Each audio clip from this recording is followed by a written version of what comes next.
Good morning, friends, followers, and channel members. Welcome to another stream here in the Phoenix. Today we're going to be looking at some gorgeous scenery in the Nordics as we fly from, we're currently in Helsinki, and we're going to be flying to Bergen.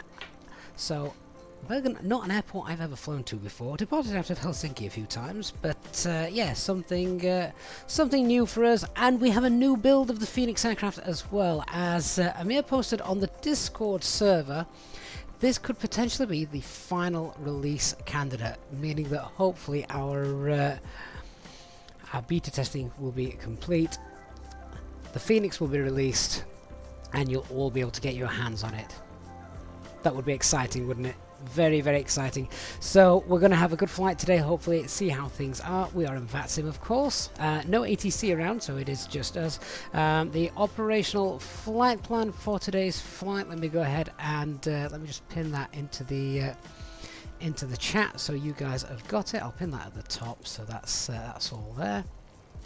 Right, well, let's get on board, because as this is a brand new build, I've got to do a little bit of housekeeping. I've not had a chance to do this since this came out, so I've got to go ahead and calibrate all my thrust levers and flap settings, but you're going to be able to see how that's done and how easy it is as well. There's nothing confusing about it. It is pretty much completely straightforward. We're cold and dark, and we've got the GPU connected, so let's go ahead and get the batteries turned on. Battery voltage is fine. And we can connect that external power. There we go. You bet it'll be next week before it'll be released. I honestly do not know. Do not know. All I can say is we're obviously getting closer and closer, aren't we? Right, so before I go ahead and do any flows of any kind, let's just do a little bit of aircraft maintenance. So we need to go into our config menu and have a look at the controls. So I need to go and set these up. Let's calibrate, and do you know what? Let me just double check actually. Can you see my mouse cursor? No, you can't. Now you should be able to. Let me get rid of the text so you can see everything. There we go. Right, I'm going to go and get rid of the text on screen. That should have gone. Let's do the calibration. So we go, hit calibrate, and we need to set our thrust levers to max reverse. Next step, set them to where we want idle reverse. Next step, idle, climb, and you're just working your way up through the detents of your thrust levers. And store. I then normally set the null zone to about 0.5, and then that should be toga, that should be flex, that should be climb. Why is that showing idle? Okay, let's just increase that null zone a little bit. Let's try that.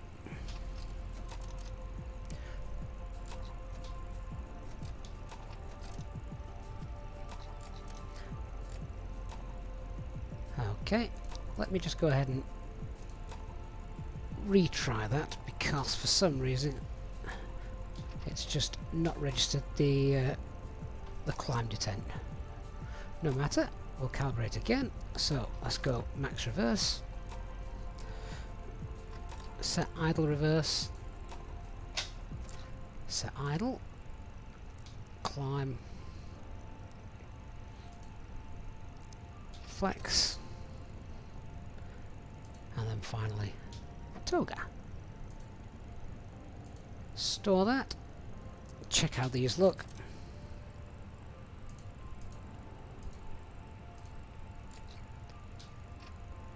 There we go. That's better. Perfect. Now I need to go and do exactly the same with the flaps.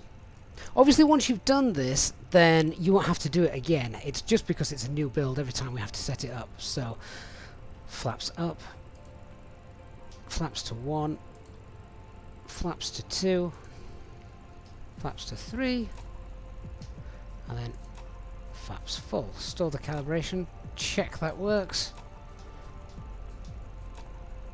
There we go. Right, excellent. That's now all done. We can get on with the actual flight.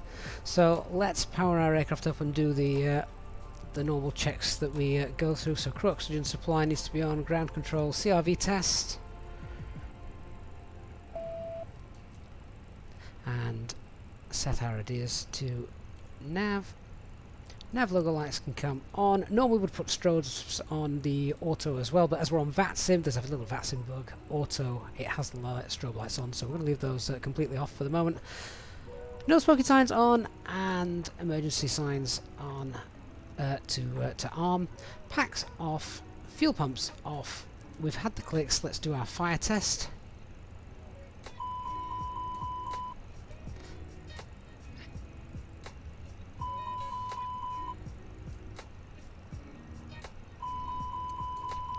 Hey Charlton, why Fenix put wing gates on instead of the sharks on the wingtips? So they're rolling out, basically once it's released, they're going to roll out all different kinds of things. So they're bringing out AIE engines, all of those, different wingtips and things. You will be able to pick which ones you want as well. They've just not got the modelling yet, I don't think, for them, but they will come.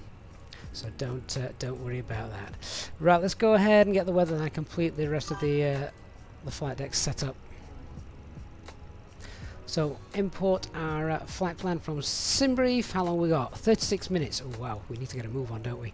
Right, so let's get our current meta. We've got QNH of 1017. Cav OK. Let's go ahead then and pop that in. 1017. Come down here and check everything else we've got. Anti-skid is on. Switching panel is all fine. We want 122.8 on the radio. No, we don't. Yes, we do. 122.8, and then on VHF2, monitor the guard 1215.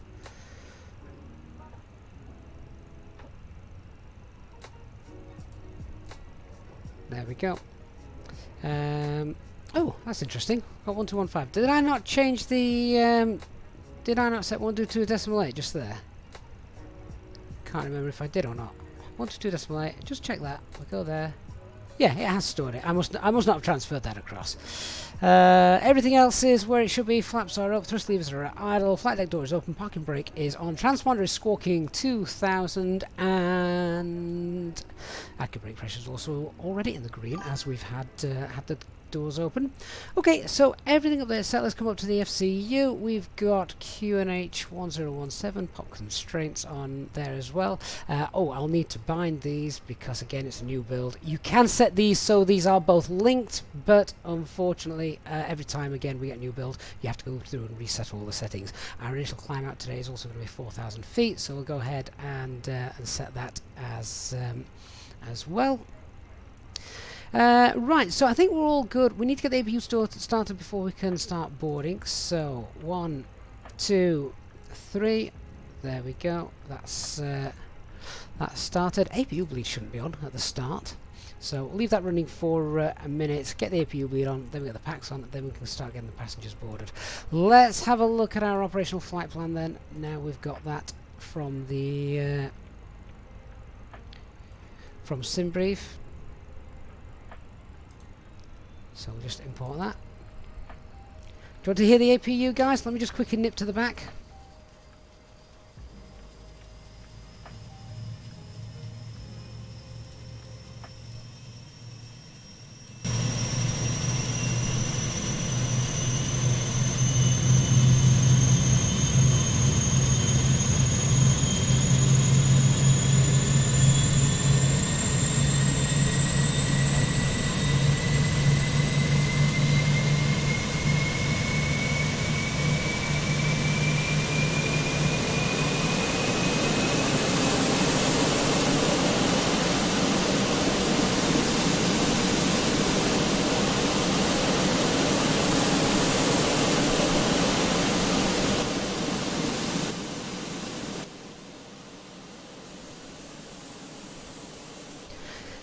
sounding gorgeous as ever, isn't she?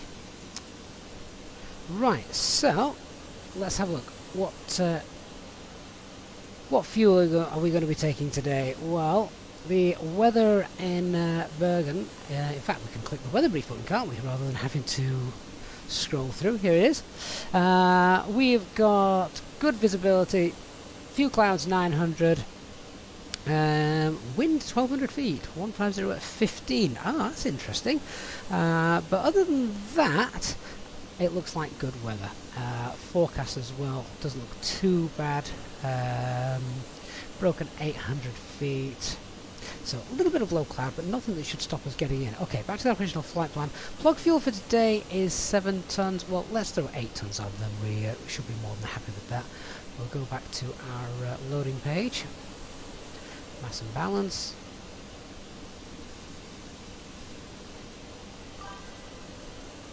And here is the information. We've got 142 passengers coming on today. That's our planned fuel. We're going to obviously increase that as we've just said.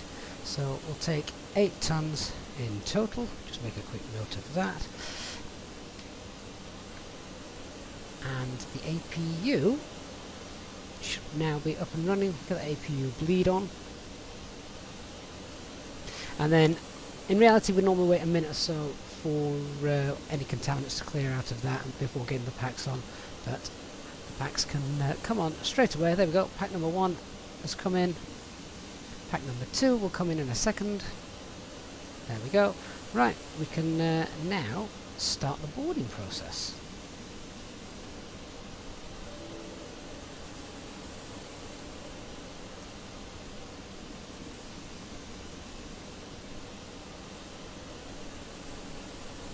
We'll use a bit of self-loading cargo as well.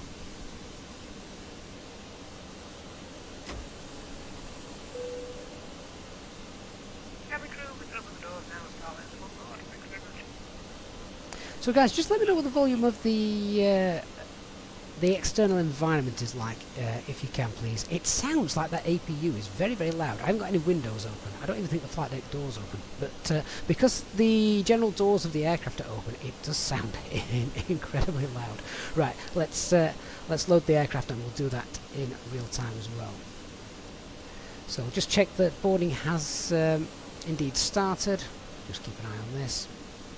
There we go. Yep, right. Passengers are coming on board. Let's start setting the box up. So a few things to check. We have got the iris is still aligning. It should tell us on the upper ECAM how long is left. Around 3 minutes for that.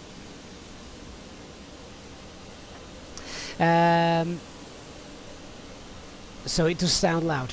I can turn it down if it's drowning me out. I can turn it down a little bit if that's any better for you. So maybe that is a touch better. You'll have to let me know. Right. So aircraft status. We've got new air cycle in today. CFM engines. Let's go ahead and do our init request.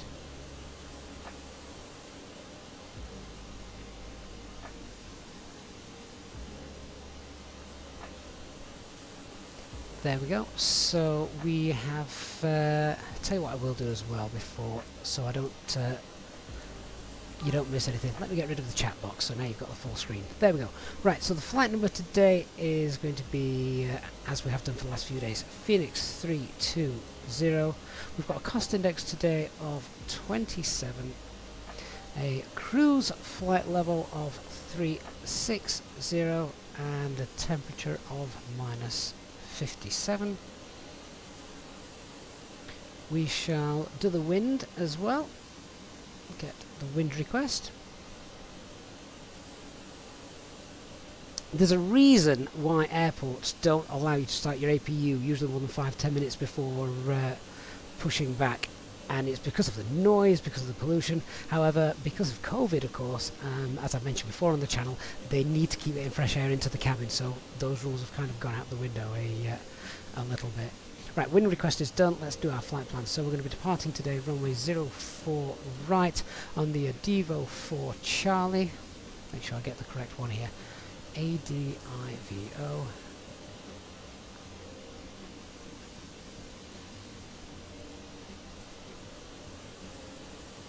And that then takes us all the way to Bergen. We're arriving runway 17. ILS Whiskey 17. And it's going to be the Pezzer 3 November. So apologies guys if I'm missing stuff in the chat whilst we get this set up. But we'll have plenty of time. It's quite a long cruise today, so plenty of time to chat about all the various Fenix systems, etc. We're coming in via Gilva today. And insert. Quick check then on the navigation display how that looks.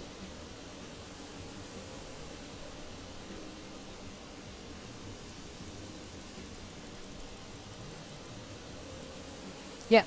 That looks good with a little DME arc there. It's not actually a DME arc, I'll show you a little bit later on. They are actually all waypoints. But yeah, it's essentially a DME arc, isn't it?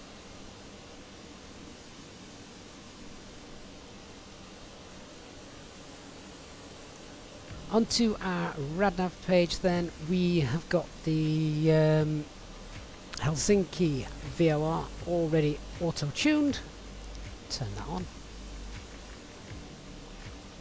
Then onto our Init B page. Okay, so from our operational flight plan, we know that our zero fuel weight is 57.4. In fact, have we got our preliminary load sheet? Well, I'll tell you what I will do as well, just to keep things real. These were set in the previous build, but let's set this to just the potential for minor failures. There we go. So let's just check, have we got our preliminary load sheet at all?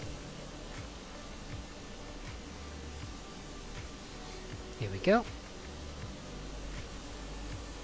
Right, so preliminary load sheet, then our zero fuel weight should be 57.4.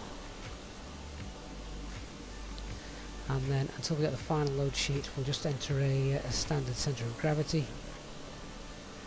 Fuel planning, see what the aircraft says. 5.8, and we're taking 8 tons. Did we load 8 tons? Oh, we're still refueling, but yeah, we're going to be taking 8 tons of fuel on board with us.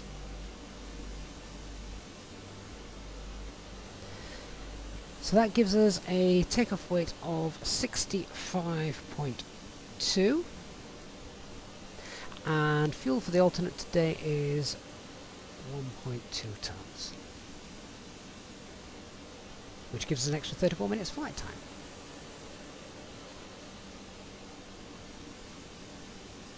Okay, so on to our performance page. We need to come back over to our tablet for this.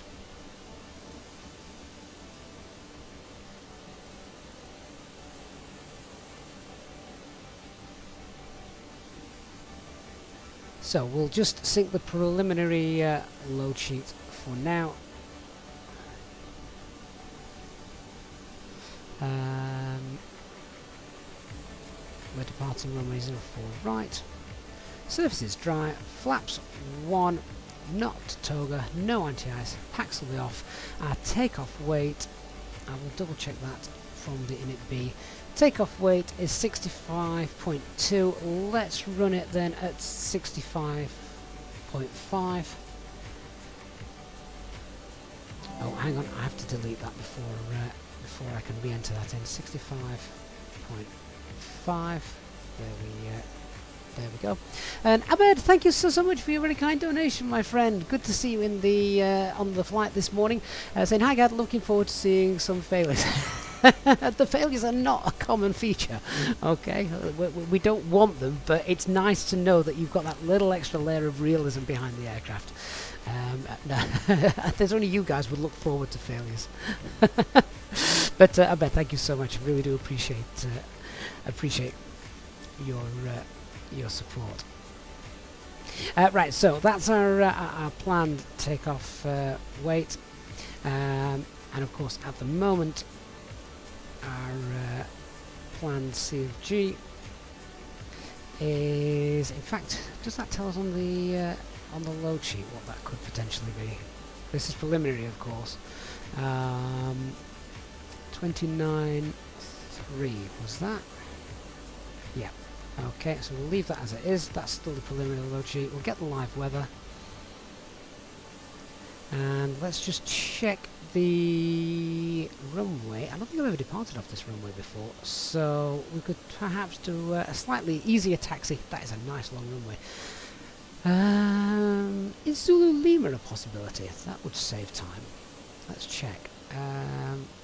Zulu Lima. Let's try that. Zulu Lima is a possibility. It's a slightly shorter takeoff, so if we went flaps 2 and recalculated that. Right, okay, there we go. We'll do flaps 2 and we'll depart from the Zulu Lima holding point because, well, it's closer, we burn less fuel. Right, 139, 139, 141.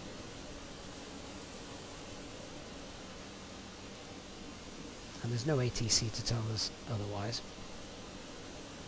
Even if ATC came online now and told us that we've got to depart full length or an intersection a bit further down the runway, we wouldn't need to rerun the performance calculations because we would still be we'd have extra tarmac in front of us rather than less. So we're good with that. Transition altitude's 5,000 feet. Right, let me just check my documents for the thrust reduction acceleration altitude here.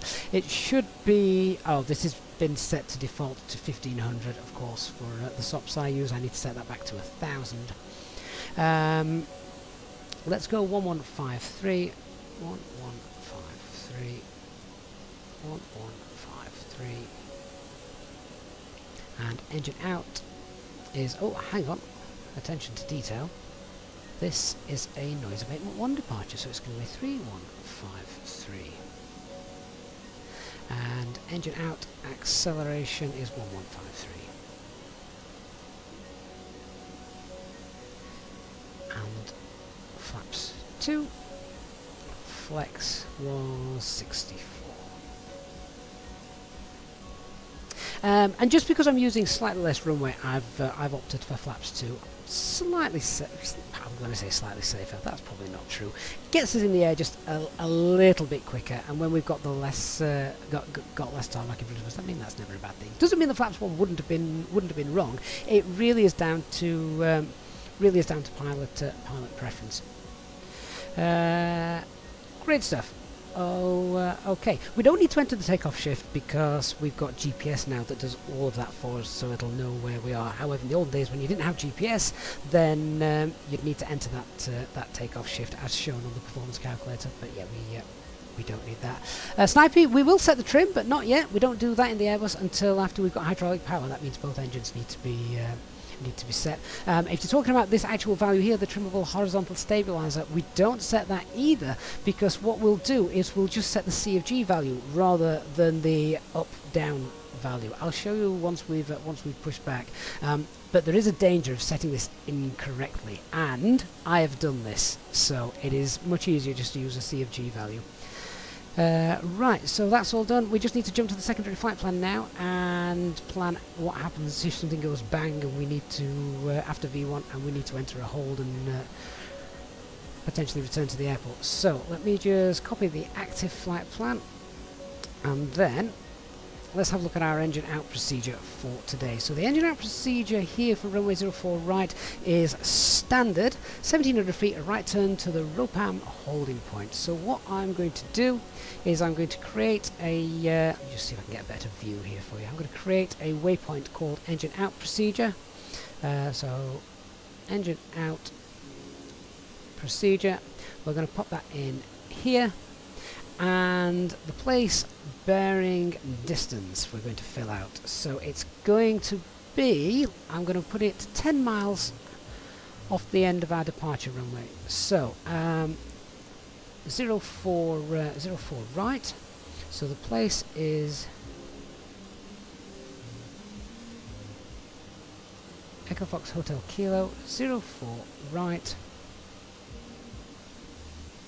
The bearing for our runway heading is 038,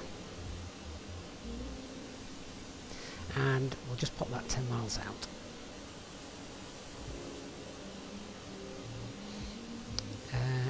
That was interesting. Has that popped that in? No, that's strange. Okay, well, in that case, let's put it there. So, place bearing distance 1, that is our waypoint that we will basically head towards. And then after that, we need to make a right turn to Ropam. So, that is an actual waypoint. We don't need to make that one up. ROPAM. And there we'll enter a hold. Inbound course is 113, and it is right turns. Again, I'm going through this quite quickly to set all this up. We will be doing tutorials and things in this aircraft, and of course during the cruise today, if you do have any questions, you'll be able to ask. And then from Ropam, newest destination, back to where we were just departed from, Echo Fox Hotel Kilo.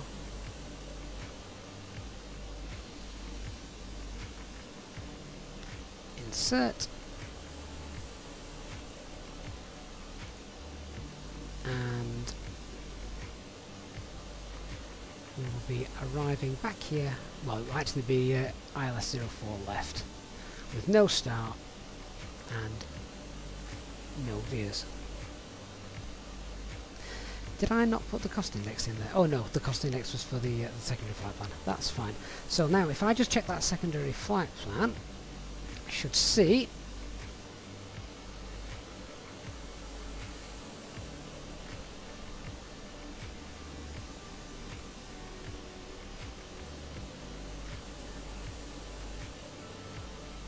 there's our place bearing distance. Oh! What's happened to our secondary flight plan? It's gone back to being the original. Oh, that's not right. Okay, let me enter that again. Echo Fox Hotel Kilo 04 right. Bearing of 038. 10 miles out. From there, we're going to, I could have actually typed in place bearing distance 01, I bet it would have remembered it. From there, Ropam.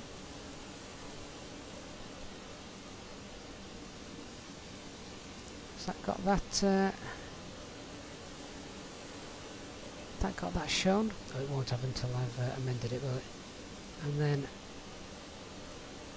enter the hold. 113. And right turns. Let's just have a little look at that. There it is. So the white track that you're seeing here, that is the go-around track for the arrival onto runway 04 left. Very easy to get those two confused, but that is our hold for the engine out procedure. That's all done. The secondary flight plan isn't the alternate airport. No, the secondary flight plan is the engine out procedure. And then from Ropam, I want a new destination of Echo Fox Hotel Kilo.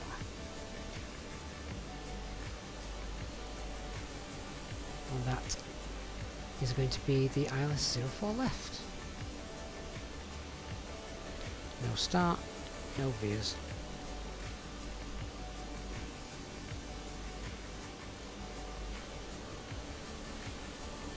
There we go. I've deleted the hold, but I can easily get that back in, look.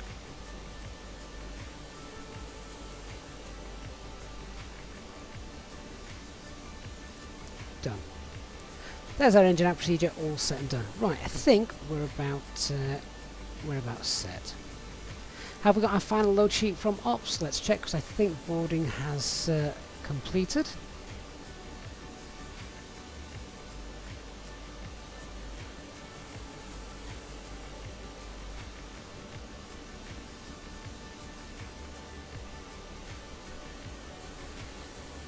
Oh, Fenix Control is currently online and available for en route services. That's excellent.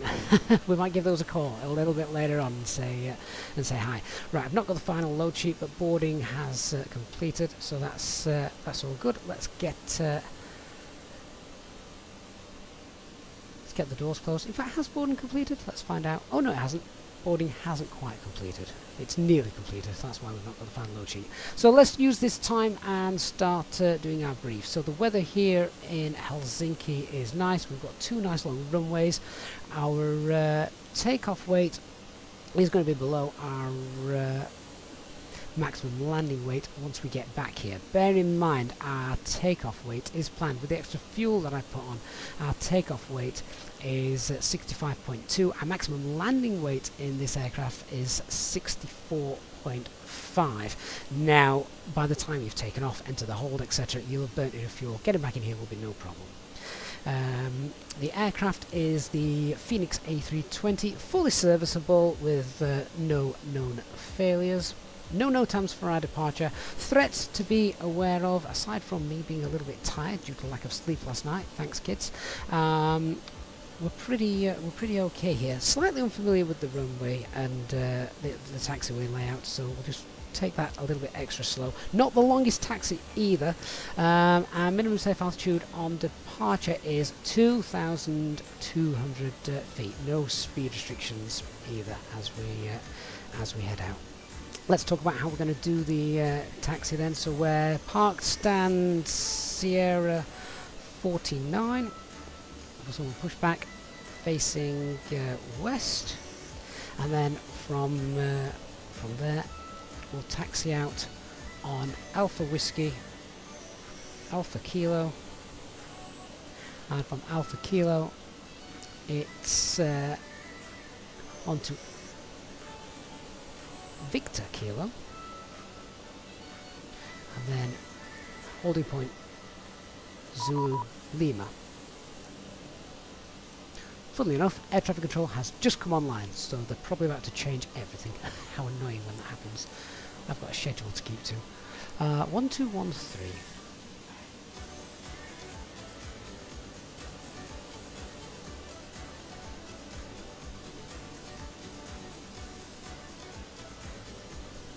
They've also just brought ATIS up as well. Arrival 4 left, departure 4 right. Good, so that all looks good. Let's give ATC a call in and see what they've got in mind.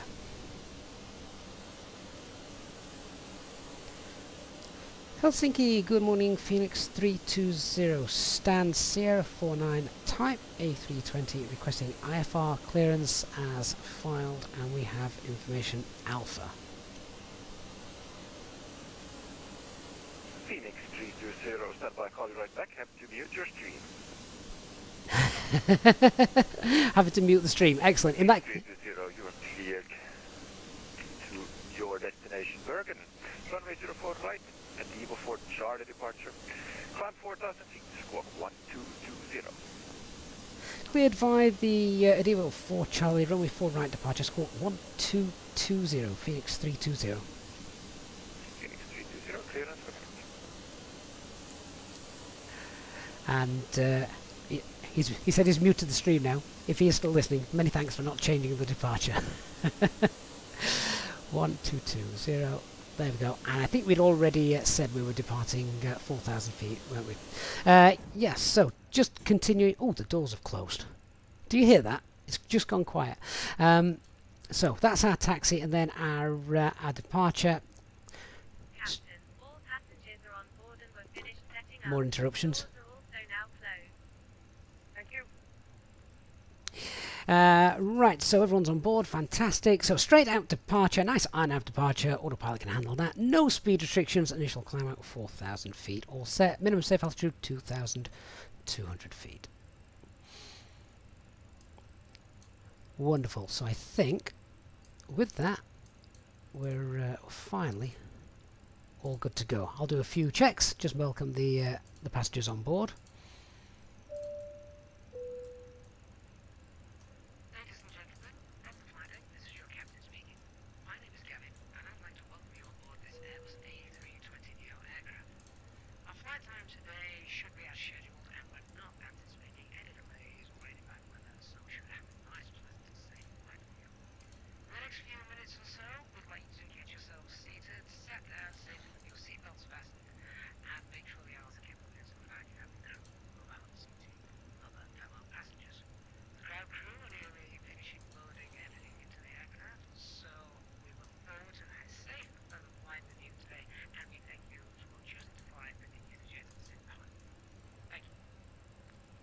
There we go, confirmation stand CR49. Let's have a look to see if we have got that final load sheet in now. See if we need to run another.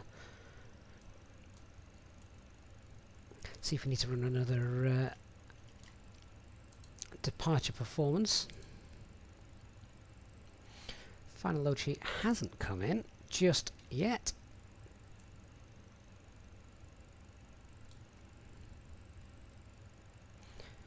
Has it come in on the final load sheet? Oh, final load sheet is there. So as long as our takeoff weight is, when I click this, is below 65.5, we don't need to run a new performance. Yep, it's lower. Fantastic. Oh, that is a very good spot with the flight plan. What's going on there? That's interesting. Have we changed the... Oh, when did that happen? Right, for some reason we must have transferred the flight plan over. Right, that's annoying. Let's go ahead and redo that.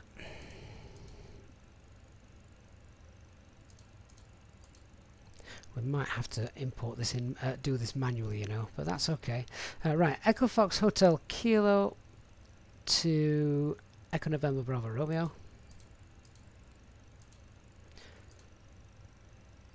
Right, everything else is the same. Let's do the flight plan. So, departing 04 right on the ADVO1 for Charlie. Insert. Okay, so after that, after ADVO, we take the Yankee 365. From there, it's Pogok. Must make sure we spell these correctly. P-O-G-O-K. After that, we're direct to another waypoint, which is Echo Bravo Uniform Romeo India. From there we take the November 623. From there we go to the start of the arrival, which is PES-UR.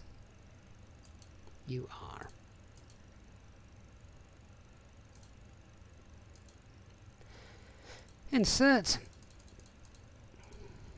There we go. Now let's pop the arrival in. And it's the PESO 3 November.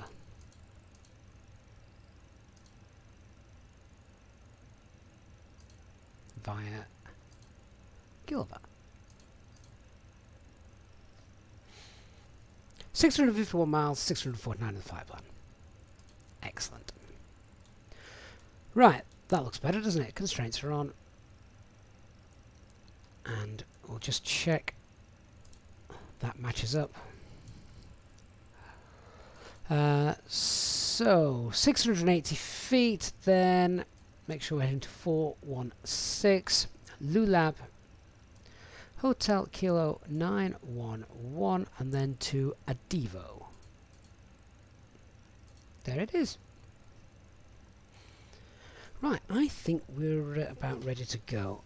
So let's make sure all our ground vehicles have been removed. GPU can go. Cones can disappear. We've now got nothing around us. I'll connect the tug up in a moment, and then we'll request permission to push back. Let's run our before start checklist. So, cockpit preparation is complete. Signs are on, and auto are adheres. 3 nav green. I'm going to double check that. There we go. And the fuel quantity is 7960 kilograms, set and balanced. FMGS is set. Altimeter is 1017, 1017, 1017. That final load sheet has just come through. So there's our zero fuel weight. 57.3. And we're just going to have to redo this page anyway. And 29.4.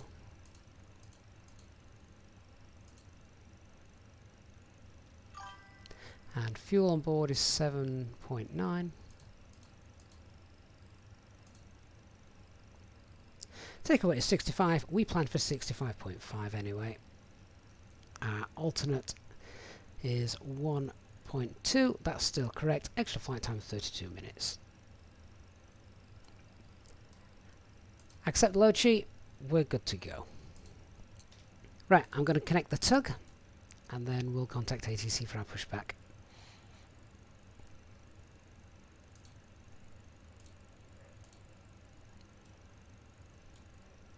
Oh, do you know, just for a moment then I thought we were moving. It wasn't, it was the tug moving. A false perspective. Right, ground crew is getting into position. Helsinki Fenix 320 stand Sierra 49, we're ready to push and start. Fenix 320, contact Helsinki radar on 119.1. Over to 1191, thank you so much, Fenix 320.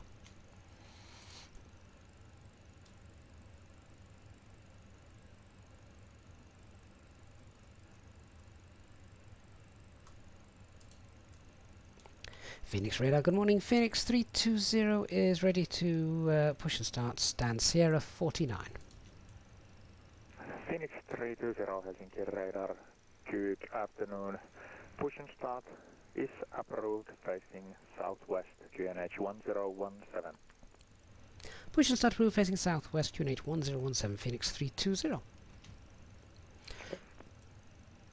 Excellent, there is our clearance.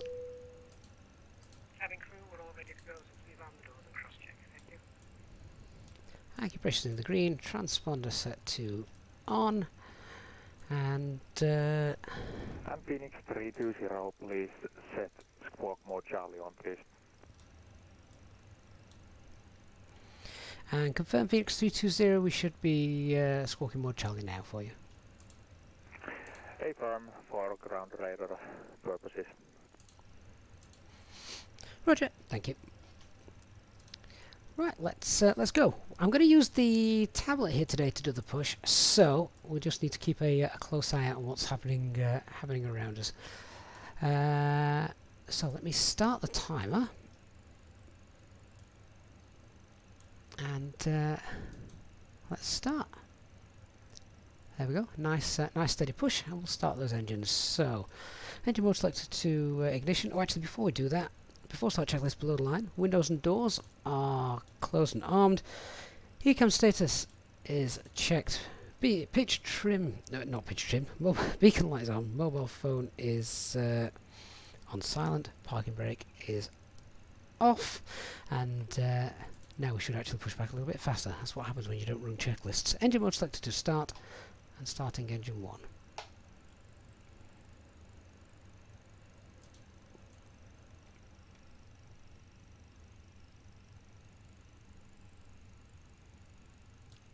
Ronald, is the cockpit door closed? It is. It's not locked, however, so it is now. Right, let's keep an eye on this this pushback.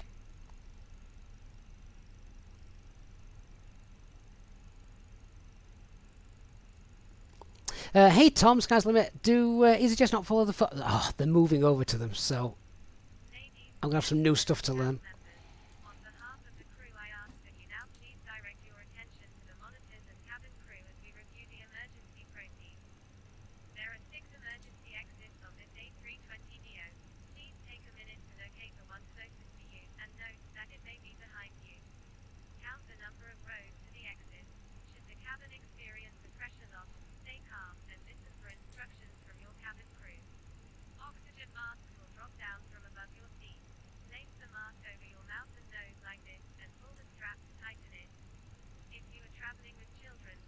Where are you going? Again, he's never given me a full push. In the unlikely event of an emergency landing and evacuation, leave all your carry-on luggage and items behind. Well, how annoying.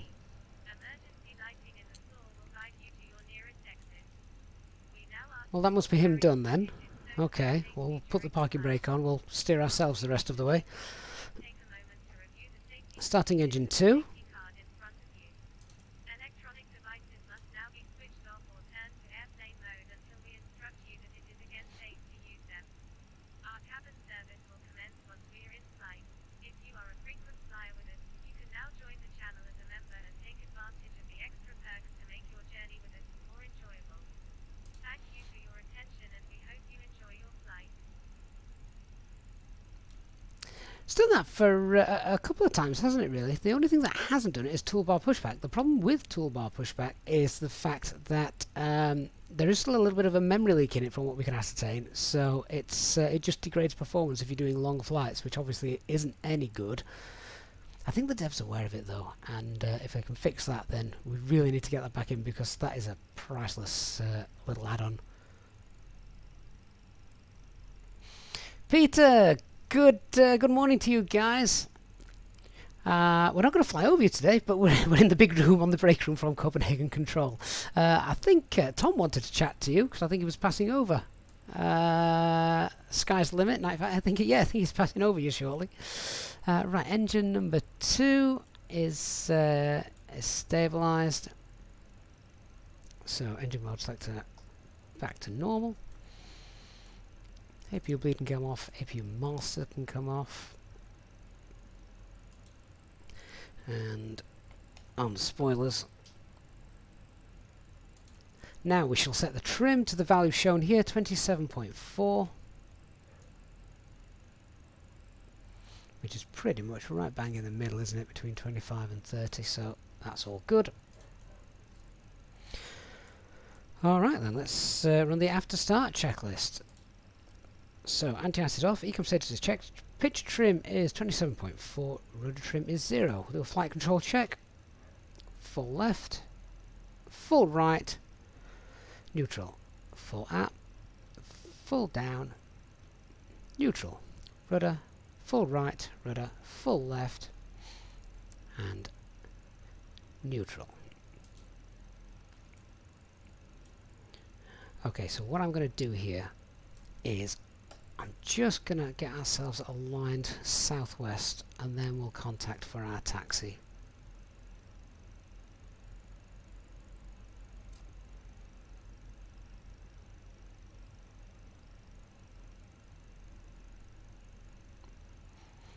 There we go. That's better. Put the parking brake back on. Let me ding the cabin. Get them guys sat down. Weather radar on, however that's in op.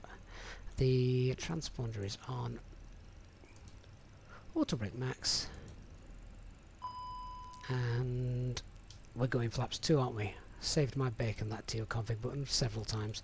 Flaps 2, there we go.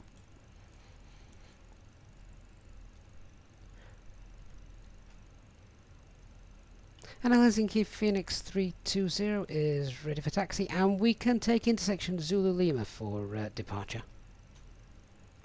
Fenix 320, please contact Helsinki Tower on 118.6 for taxi clearance. Thank you, we'll speak to you shortly, Fenix 320. See you soon, bye bye. Everyone's coming online this morning.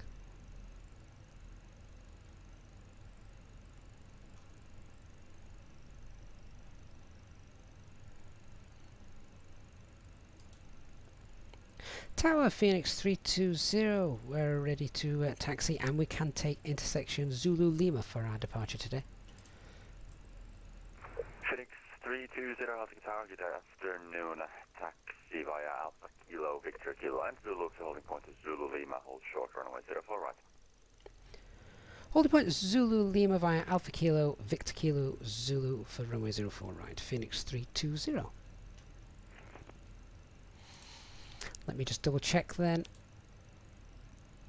So there's Alpha Kilo, Alpha Victor, and Zulu Lima.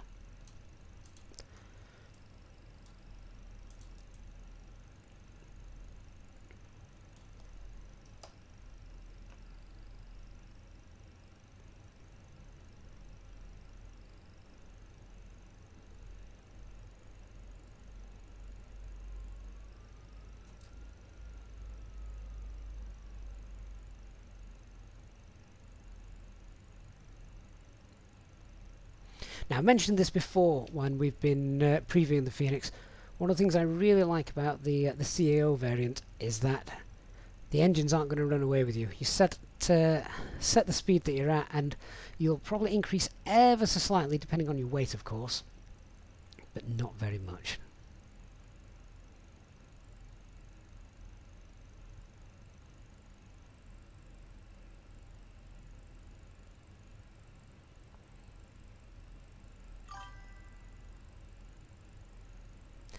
So, PEDS check, no change to performance, got our intersection departure and flex 64, QNH1017. Engine out procedure is standard, and it's a right turn when the engine's secure, passing 1700 feet to the ROPAM holding point. We're on the Devo 4 Charlie and initial climb 4000. Before takeoff checklist, flight controls are checked, departure briefing confirmed, flight setting config 2, FMA takeoff data 139 blue, 141 magenta, climb nav blue, 1FD2, 4000 blue, flex 64, transponder is set, ECAM memo, takeoff no blue, EFB is stowed.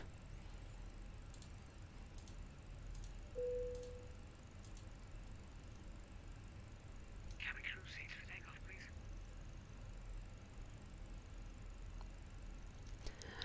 And on departure, I'll turn up the sound as well so you can hear the engines.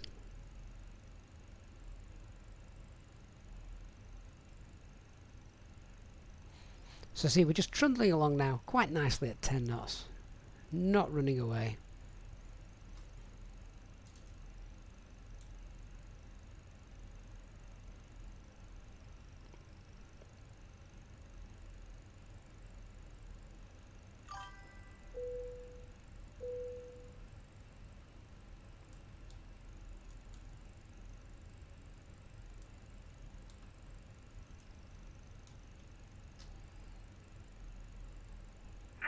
Fenix 320 via Zulu Lima, line up await, runway 04 right.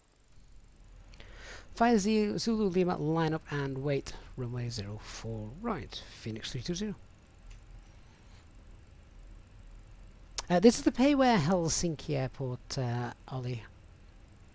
Is it MK Studios, I think, available from Orbex. Right, so just as we go to line up and wait, let's get all our lights on.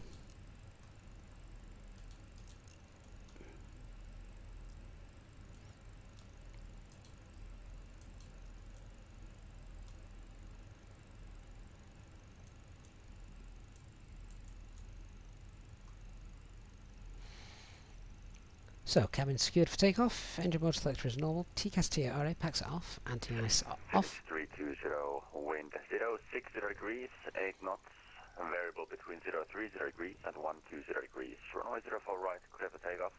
When airborne, contact radar 119.1. Have a nice flight. Cleared for takeoff 04 right, and on departure contact radar 1191. Thanks for the service, Fenix 320.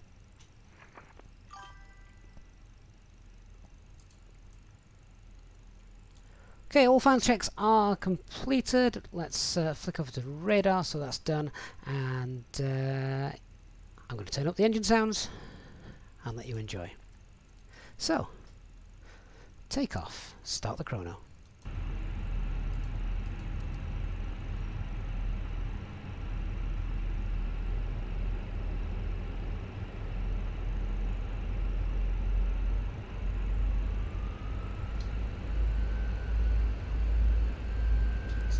Takeoff thrust, man flex, SRS runway.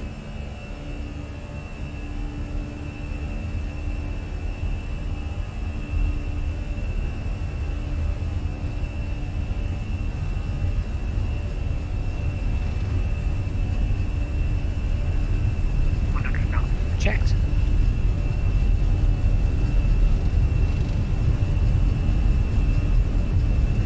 V1 rotate.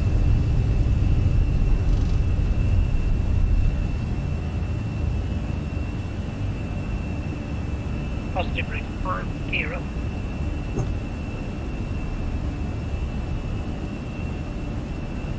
Autopilot 1 engaged.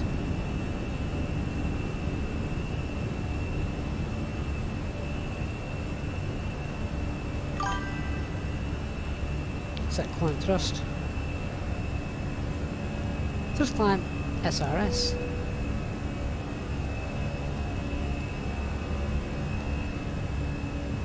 Passing your radar Fenix 320, passing 2000, 4000 at Evo 4 Charlie. Fenix 320, Helsinki radar contact, climb to flight level 280. Climb flight level 280, Fenix 320.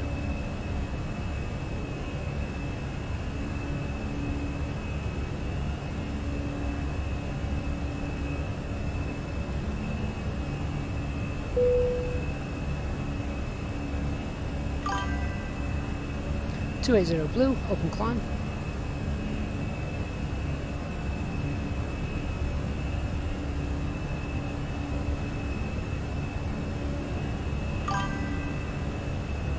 Thanks to the guys subscribing as well, really do appreciate that, by the way.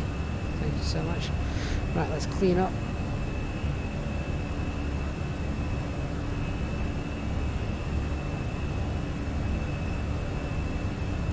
Passing S speed.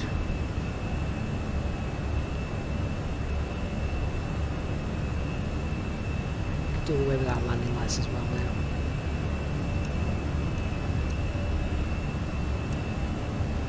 They're independently controlled, so sometimes finding the quick spot isn't the easiest thing.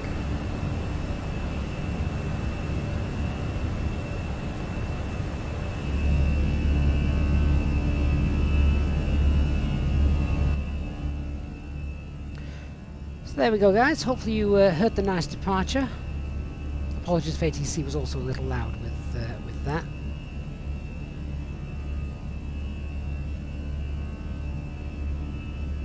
Charlie LM, do you just set the trim as per the CG and the fuel prediction page? Yeah, exactly right. That is exactly how you do it. There's no ambiguity there. You can't possibly get it wrong. Fenix 320, now proceed direct Pogok. Direct to Pogok for Fenix 320. Red.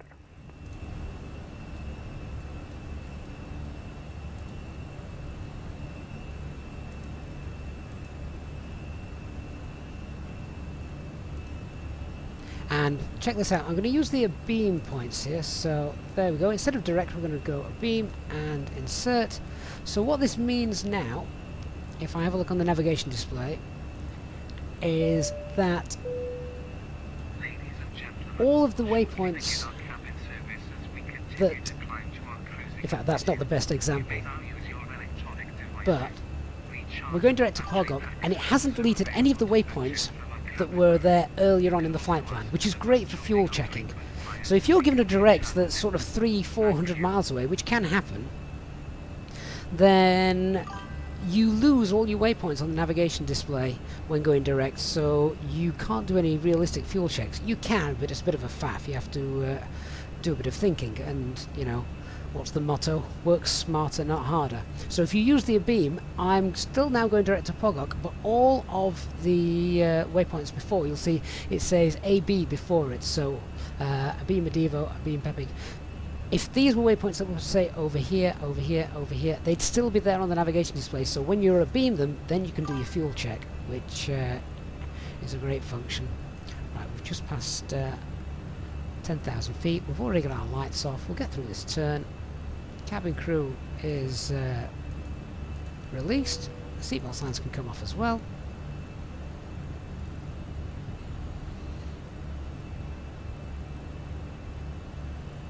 The passengers' announcements are coming from self-loading cargo, not the Phoenix.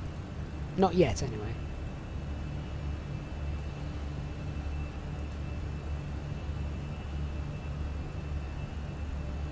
There's Helsinki down there where we've just departed. So as I said today, guys, our flight time is a good length. Our flight time today is 1 hour 48 minutes, so nearly 2 hours. You get to listen to me drone on. If you've got any questions, it's a great flight to do that with. Thank you to those subscribing as well. Really do appreciate you guys coming in on the channel.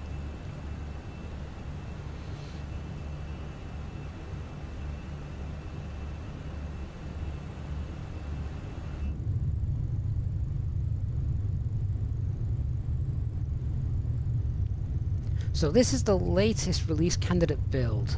This could be the build that you guys are hopefully flying very, very soon.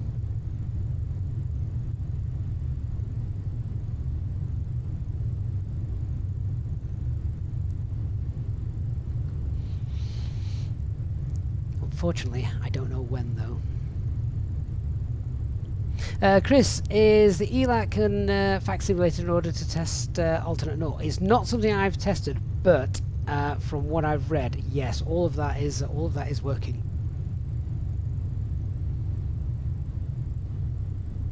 Peter, you're almost certain as well that the FS2 crew will make a virtual co-pilot like they did for the flyby and the CRJ. Yeah, I kind of think that will probably on the cards as well.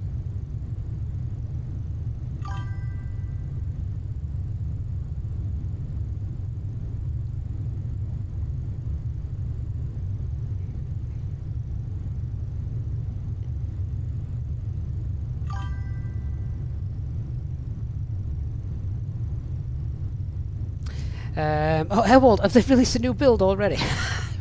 we normally get one a day or every 2 days, not one every few hours. Fair enough. Apparently the changes to that are incredibly minor though, so nothing crazy. But apparently that was there was a known issue with the APU sound, so that's all been sorted.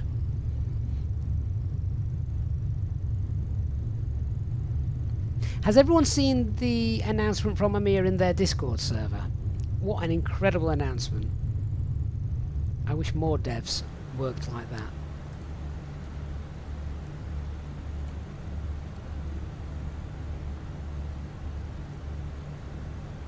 Ben Mardini, you can't wait to be in the flight deck flying the Fenix A320. It shouldn't be too long. I don't know when, but you can feel it's getting close.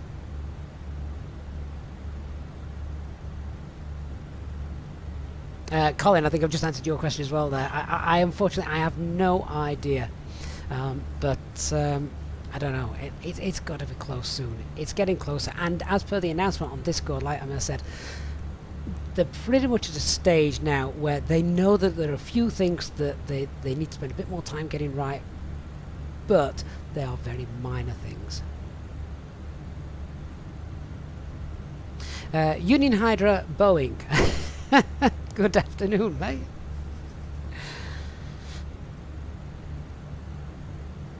Hugh, will you have sharklets in the first release? No, I don't think so.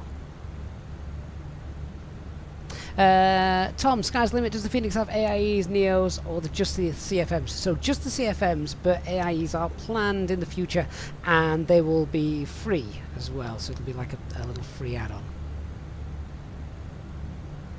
Shamrock 207, does the throttle allow reverse axis for like the fly-by-wire? Yes, it does. Fenix 320, contact Helsinki control on 121.3. Have a good flight. Bye.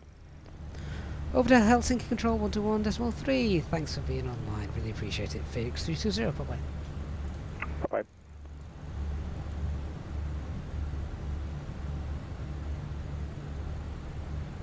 Lovely that we've had some ATC service this morning for this flight.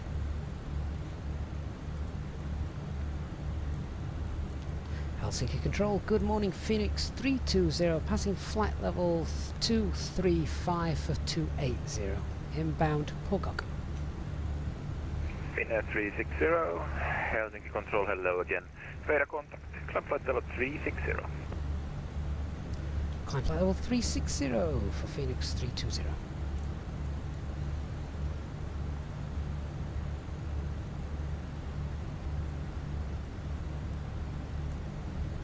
Now, did anyone notice if we actually departed on time? I didn't.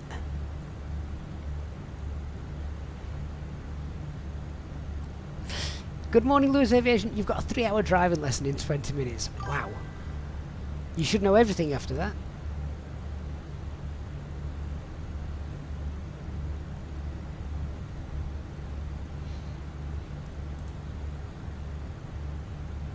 Tell you what I haven't done. normally when I stream, I cap my frame rates in the NVIDIA control panel to 30 FPS, just to keep things, you know, nice and stable and comfortable. I completely forgot when I took them off yesterday, so I'm now flying uncapped. Looks good though. Did I say 360 blue? I don't think I did. Gotta keep those FMAs up.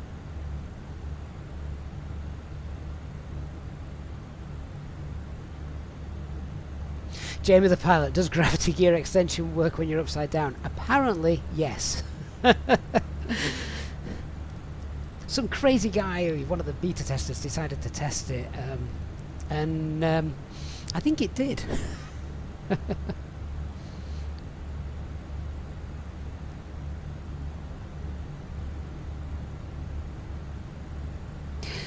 Tom, sky's the limit.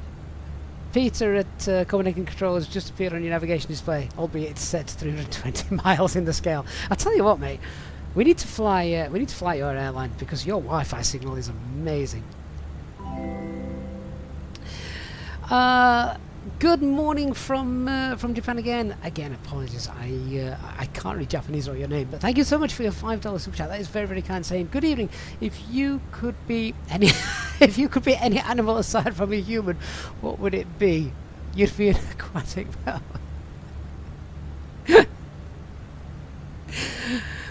Well, there's something to get us through the next hours.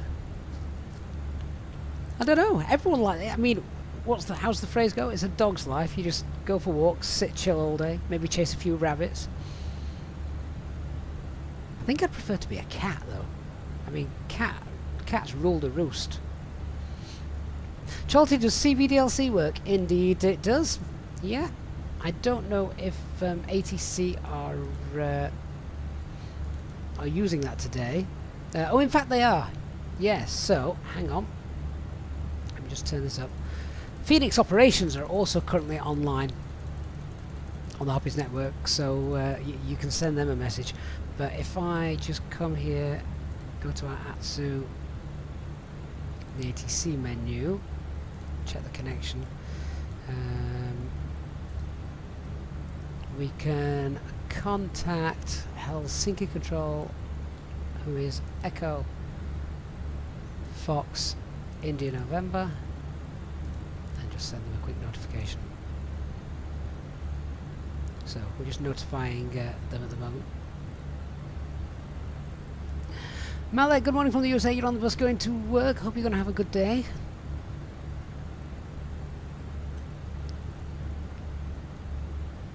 Seaman no Tapo, yeah, I'm awful at reading that name, I'm sorry, but everybody wants to be a cat. Interesting name. Got the ATC message and the logon has been accepted. Should that also be giving us a sound? Usually does. Usually frightens the life out of me. Logon's been accepted. Fantastic. So we can close that message, and we've got current ATC is Helsinki Control.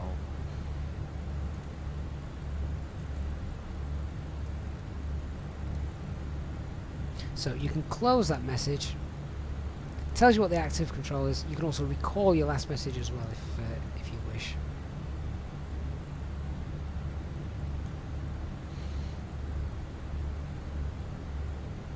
So when we get to the top of the climb, we'll do our top of the climb checks. We'll check the SD pages. We'll do our fuel check. We'll get some weather en route, and we'll do a landing calculation as well. Peter, you're now off to supervise your little trainees and make sure they don't crash any aircraft. It's funny because you're actually doing it in real life. The way you're just so flippant with what you say. We'll love it. Thanks, Peter. Hope you have a great day, and I'm sure your students will be fine under your supervision.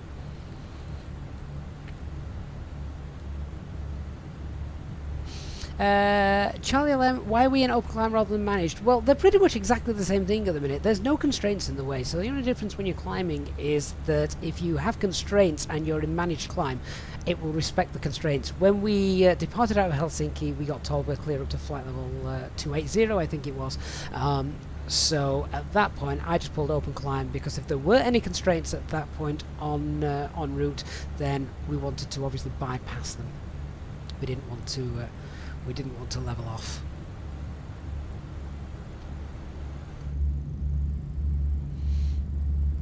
The sim update for the Nordics was absolutely amazing, wasn't it? Really brought this part of the world to life.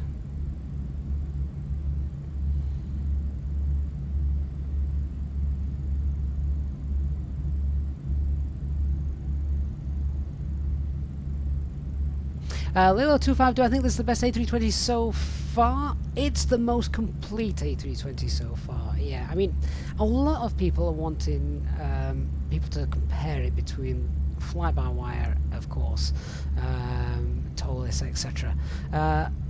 But they probably can't compare things like the TOLIS, just because, I mean, we're talking different simulators. And obviously the fly-by-wire, it's a different aircraft.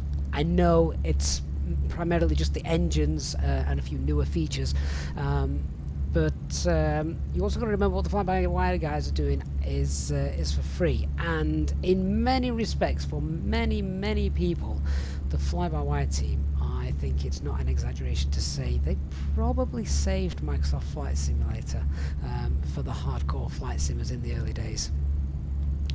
VFRing around when Microsoft Flight Sim was released was fine, but if you want to do proper airliner flying in Microsoft Flight Simulator, then it needed the kind of things that fly-by-wire brought to the A320. So yeah, to compare the two, probably a little bit unfair. One's payware, one is unbelievably ultra freeware. But I would probably go as far as to say that the Fenix is probably a more completed product. But don't forget that fly-by-wire are always releasing updates. I mean, do you remember the time when you'd get like 5 or 6 brand new updating features per day? Obviously the devs have gone back to their full-time working lives now, since the pandemic's kind of calmed off. So yeah, but if you ask me what would be my favourite to fly, the Fenix or the fly-by-wire, I've just got to give that to the Fenix.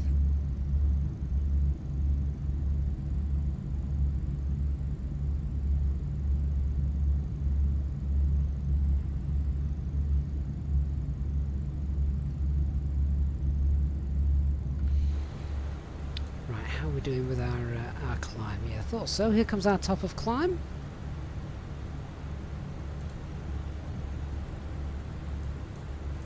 That means I can start enjoying my tea.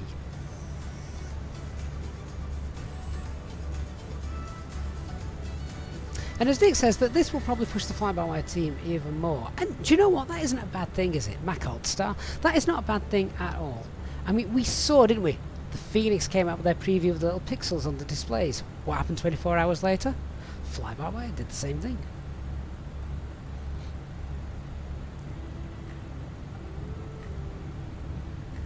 Alt cruise.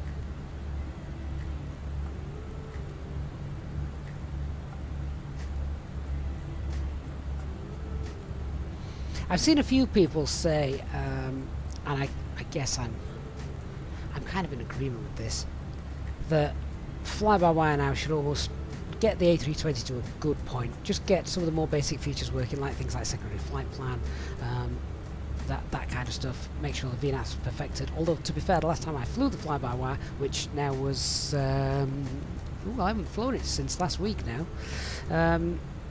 The VNAV was pretty darn close anyway.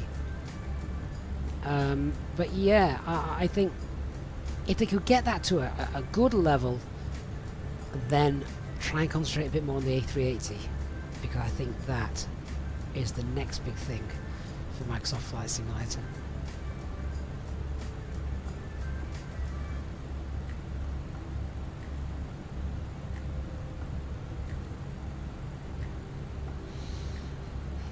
Right, top of cruise, we're done. Sit, enjoy those beautiful views.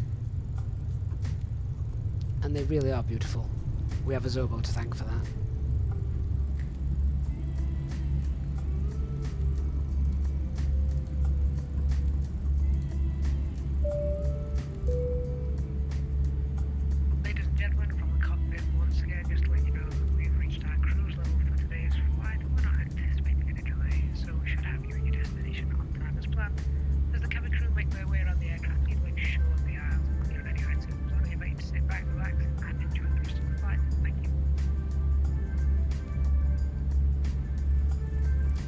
So,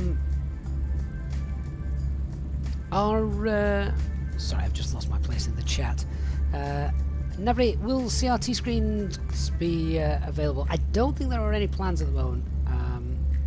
I would probably have to double check, but I don't think there's any plans to bring those in at the moment. Leon, you hope the Phoenix makes passenger announcements. It doesn't change anything in the gameplay, but it adds to the realism.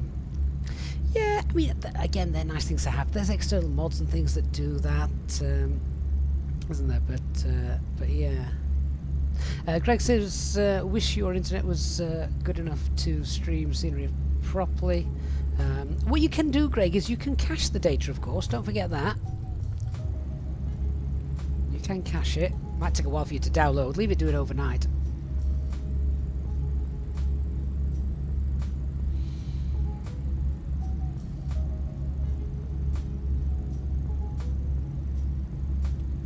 Ryan E, good morning to you.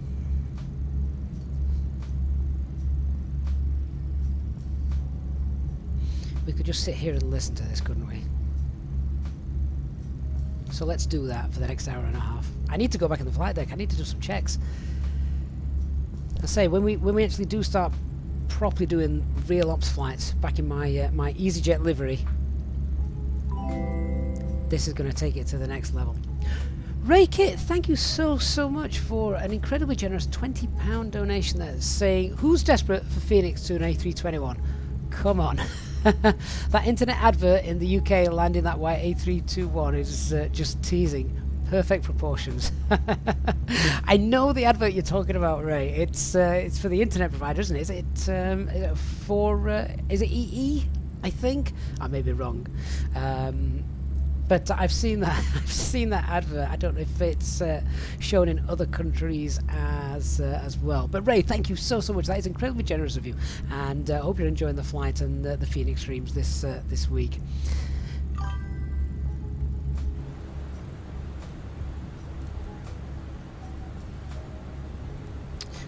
Now where's the volume gone for the ATC message? Longitude gone 122.8. Right, we'll go. There it is. Send and close. Received by ATC. Fantastic. Maybe we didn't hear it because we were back in the cabin. Maybe that's something we need to ask the devs to ask. We've spent too much time looking at the beautiful scenery down below. T-Bro, thank you so much for dropping in the chat and telling us about that. I'd have been quite happy just to sit there enjoying the beautiful beautiful views. There we go, services terminated. Yeah, just not always getting the ATC alarm, unless that's an option that needs turning on. Didn't used to be. I will find out. Let's close that.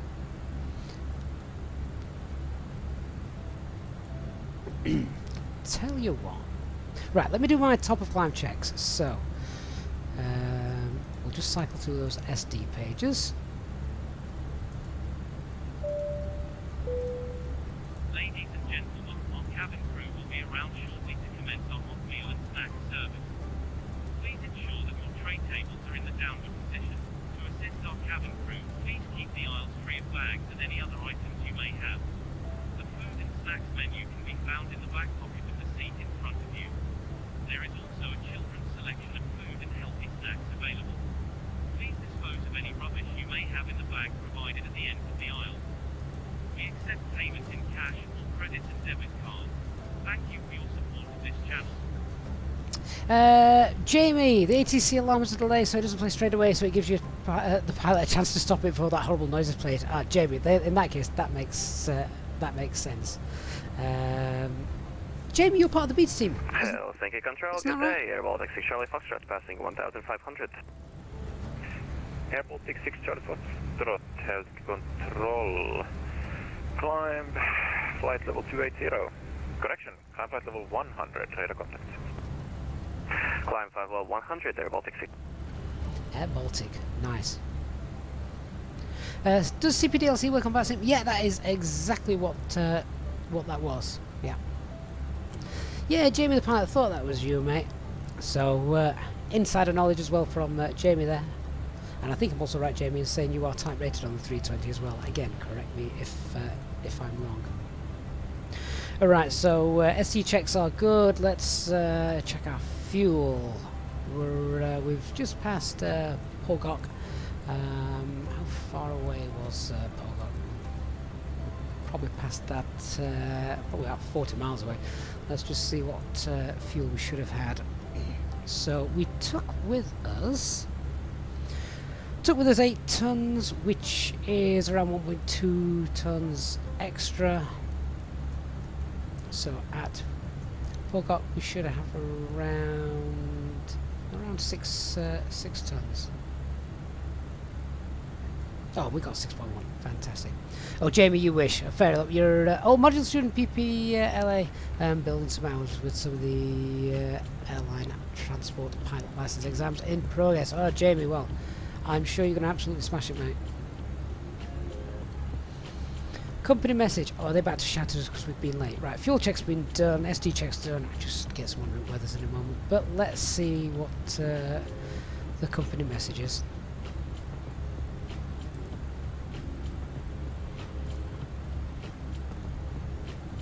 Phoenix operations. We were late by 1 minute. I don't think that's bad. Bear in mind we had to set up all the thrust levers, etc., and calibrate all that. We were late by 1 minute. Right, what? Every time, do you know what? Every time I get this, and Jamie the pilot will understand this, and the other beta testers, whenever I get a message from Fenix Ops, I've just got this image that it's actually Katie Pilot that's sending it. And then we've got to tell her why were we late. On route slot delayed, departure moment change, loading error, late arrival pushback, late removal of steps, system reset, tug broken, well, tug was broken, incorrect departure time, fueling, defueling delays, self-maneuvering stand. Oh, do you know what? Let's just go with other OTH. What happens if you put a code in that doesn't exist?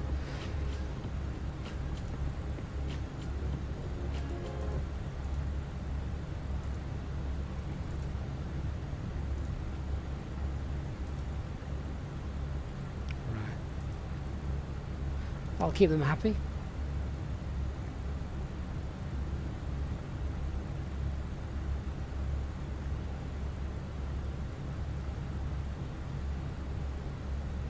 Vexu Gaming, you've just realised we're in Finnish airspace, so we are flying from Helsinki to Bergen. I've never done Bergen before, so I'm looking forward to that. There's some great freeware scenery as well.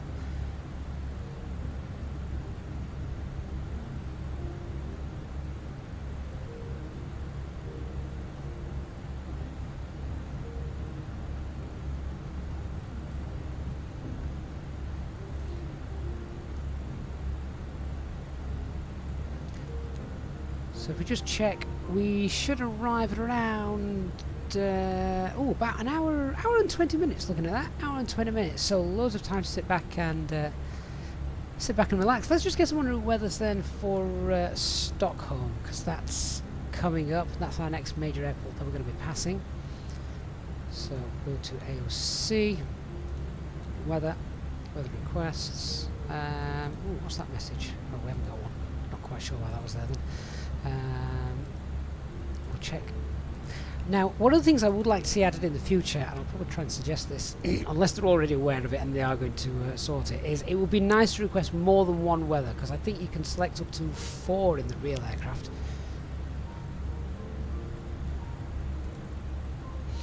Jamie Pilot saying meteorology was your least favourite. Do you know what, Jamie? I love that stuff. I love all the weather, and I don't know. I'm one of these geeks that can really just sit there and look at clouds and think, why is that cloud doing that? What does that mean? You know, there's a cold front coming, and you know, identify all the different things.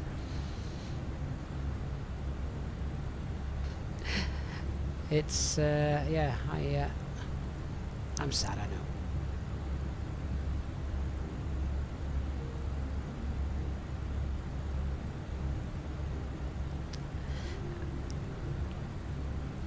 That company message has come back through. Oh, once again from Japan, thank you so much for another really generous donation there, your $5 donation, saying, curious, why do I prefer the Airbus? You also donate in dollars because your stream is blocked in Japan, and I'm not sure I can do anything about it. What have I done to the Japanese? Is that just my stream, or is that YouTube in its entirety? Why do I prefer the Airbus? Do you know? And I've openly said this. I prefer the Airbus because it's more ergonomic in all its data and how it's all set up. So for me, everything just flows. The flows flow. So for instance, when you're doing the startup, all right, you start in the center here to get the batteries on and connect the external power. After that, the flow goes from bottom left to top left. We then go up the center console. Yeah, we go up, up, up, up, up, and again the far side. The flows then here on the pedestal. Once you've just made sure you've got these set, then we come down this side. We check down here. We check across there. We then do the FCU straight across, and then obviously set up the screens. And for me, it is about logic, and I think a little bit of OCD-ness in my mind. It just looks like it's also a nice flight deck, isn't it? Everything's laid out within ease of reach. You can get it, etc. The autopilot isn't overcomplicated. I find the Boeing, there's far too many buttons to press. There's loads of buttons. So that's really why I prefer the Airbus. Is it easy to fly? Yeah, I suppose in some respects it is. Doesn't mean that a pilot of an Airbus is any less of a pilot than a Boeing pilot or an Illusion 76 pilot. They just know, they still need to know how to operate and hand fly, etc. Know all the procedures mentally, but I think it's just a nicer aircraft to fly. Jamie the pilot, off to do some work. No problem, mate. Enjoy, if you can enjoy. FMA, can I place range rings around airports and nav aids? Yes, you can in the fixes page. Yeah, you can do that. No problem.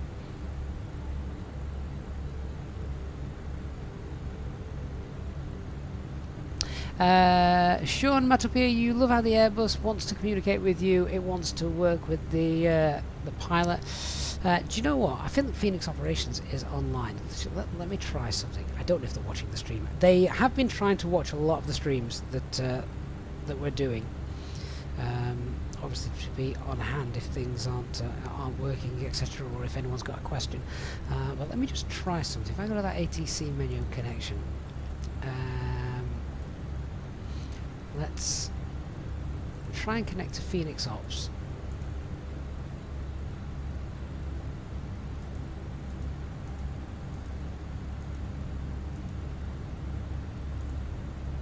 And notify them.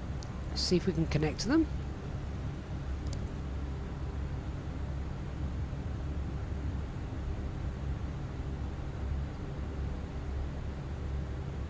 Oh, they must have gone offline. Oh, well, never mind.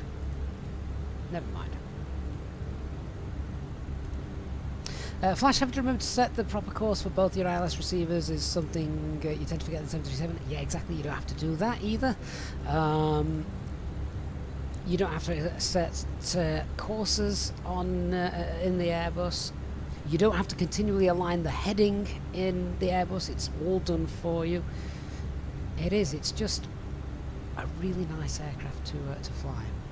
Rashid, yeah, we can set range rings. So, for example, I don't know. So we've got. I like doing this anyway. So let's go ahead and do it. So we're going to be landing Echo November Bravo Romeo 17. So if I go to the fixes page. Oh, not vertical revision. Lateral revision. Fixes page.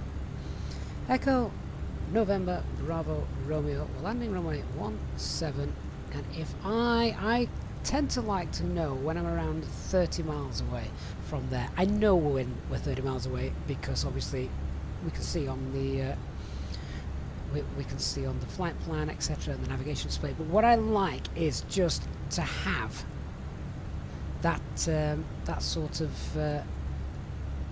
visual reminder, so that when I'm tracking the profile down, look, there it is. So now that is a 30-mile radius around our around the sorry, the sim just froze for a minute then. I don't like it when that happens. That is a 30-mile radius around the airport. So I know that if I'm sort of 10,000 feet or below, our profile is good. Bear in mind, of course, you're going to fly extra track miles, but that's okay. So yeah, I like having that.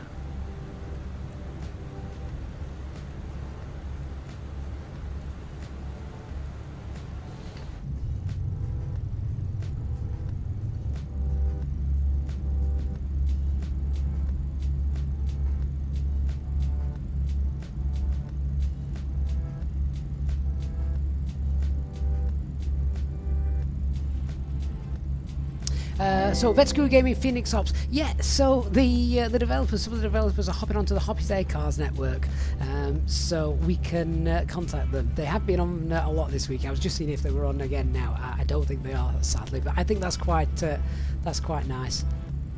Maybe they need to be. Can you imagine if we all get online and set up a Fenix Operations Centre for when it's released? I think that would be that'd be amazing, wouldn't it? Do you know this one is an Alitalia Bulgaria Air livery? Would you guys like a video on the different liveries available? I might see if we can get that set up. Sunny, do I know if the EasyJet livery's got the small EasyJet on the wingtip? It's a small detail you'd love to see on. I honestly don't know. I would have to check. Flash, the Airbus feels a little bit more modern. I don't know if maybe the 737 Maxes are different in that regard, but the NX definitely feels older. Well, the 737s, you have to remember, are still 1960s flight decks. They can't change them, or they can, but they'd have to either redevelop a new plane or redesign the whole flight deck, which means that all of the pilots qualified for the 737 then have to go and get retrained. And how much money would that cost an airline? They just wouldn't buy the new planes. Graham, good day from Melbourne. Any ideas if we can buy that? When we can buy it? Oh, Graham, it's the most asked question. Unfortunately, it's the one that I don't actually know the answer to. I really don't. Abed, oh mate, thank you once again for your kind super chat asking, is the seat adjustment control functional? Do you know? On the first stream we did for this, I was trying to find it. Now, which side is it at? No. No, it's not. Let's be honest. In the sim, it wouldn't really make any difference, would it? Gav, good evening. Hope you're well. Mustafa GT, good morning. He asks, in my opinion, do I think that the aircraft's ready? If I'm completely honest, then yes. 99.9%. And the post that Amir put on the Discord server earlier on pretty much says the same thing. They know there's a couple of things that they want to change, and that's fine, and a few limitations, but really it's pretty much there. Paul Till, good morning. Hi, just letting you know you're listening to the stream while cutting a very big lawn. Are you on a sit-on lawnmower, Paul? I remember years ago, someone I knew went to the bank to get a business loan to set up a business, and one of the questions the bank manager asked was a genuine question. Said, and at what point in your career and the development of this business would you consider the business to be a success? And the guy answered, when I have to buy a sit-on lawnmower. Which I thought was just great. What a great answer. Are there any circuit breakers which don't work? Let's go and have a look. I know there are, but none that are going to affect us. So, I love the way we can just stand up and walk around. I noticed this as well the other day. So these circuit breakers here, just fold that down. Like that sound as well. Yeah, I'll just turn that up a bit.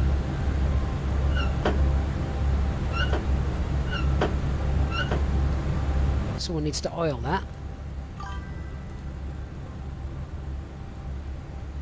that.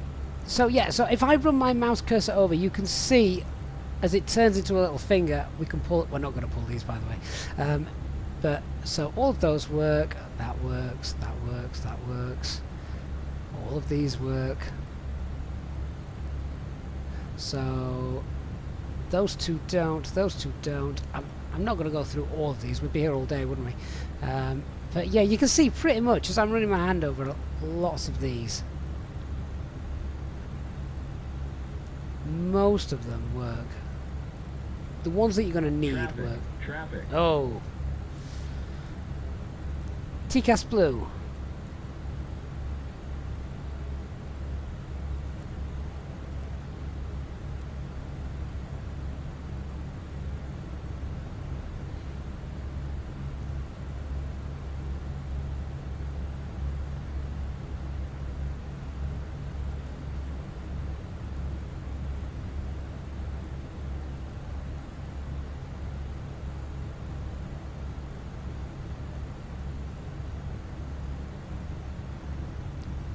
Now remember, the CAO engines, variant of the A320, does not have autopilot TCAS.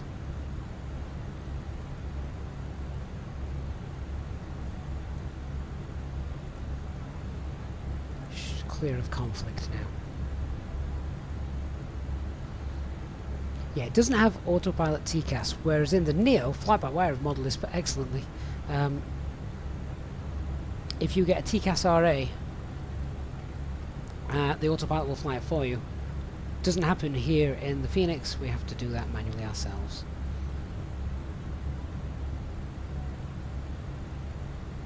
Mate, you're a Boeing guy because you like the old school flight decks. I don't mind analog steam gauges, whatever you want to call them. I like those. But for airliners, I like something perhaps a little bit more sophisticated. So panic, there is terrain radar, weather radar, not yet. That will come when Azobo, the developers, open up the development pack for that. How does the cockpit look without lights? Let's have a look, shall we? Shall I turn down? So, hang on.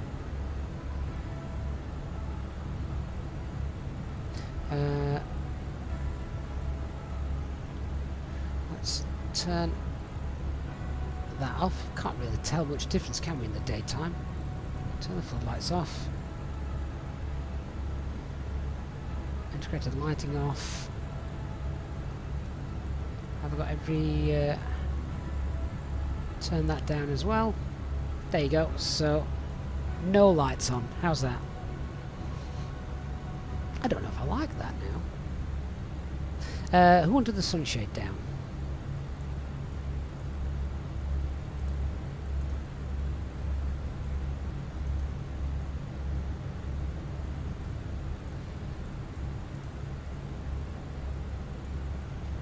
There we go.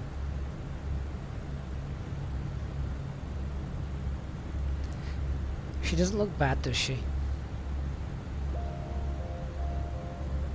I mean, any release date finalised? Not yet, I am afraid. Barry, do you get an instruction of what to do, or do you have to guess? No, you get an instruction. So the altitude, the VS tape turns green and red, and you need to put your VS speed into the green band, just like the Neo. The difference is you have to do that manually. So disconnect the autopilot and fly manually. Sky's the limit. Alright, Tom. Too much information there, mate. But I bet your aircraft has a working toilet, which you would not believe the amount of times I get asked that question about this virtual one. Hope you're all enjoying the stream this morning, guys, and the preview. For anyone wondering when our next stream will be, it will be tomorrow evening. We should be back after this.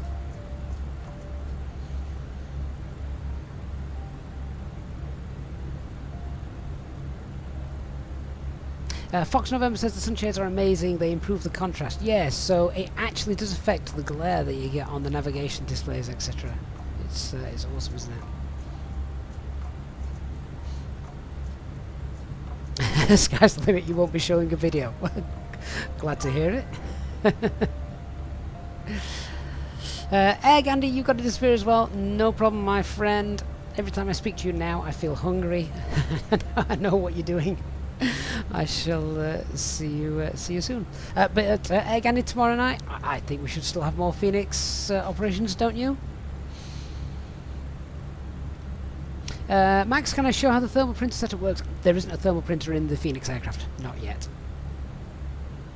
Not yet.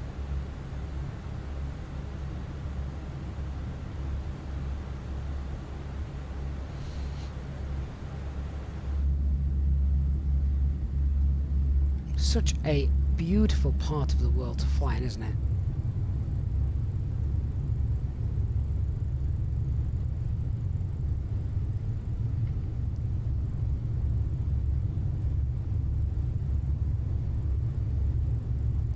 So for those that were asking about wind flex, we're obviously nice and stable at the moment. I've not really flown through much turbulent air to be able to test any wing flex.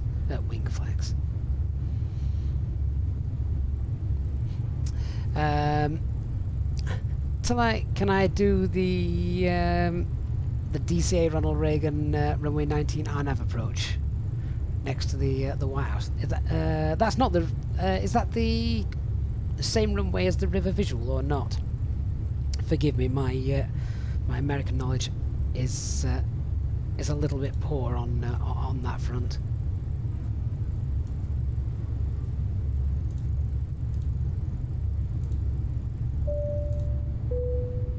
Ladies and gentlemen, we are about to commence our service of hot drinks and alcoholic beverages. Please assist us by ensuring your tray tables are down and that the aisles are kept clear of bags. Our drinks menu can be found in the pocket in front of you. We serve a variety of local and international coffee, tea, beers, wines, and spirits. Please note that alcoholic drinks will not be served to those under 18 years of age. We accept payment in cash or credit and debit cards. Thank you for your support of this channel.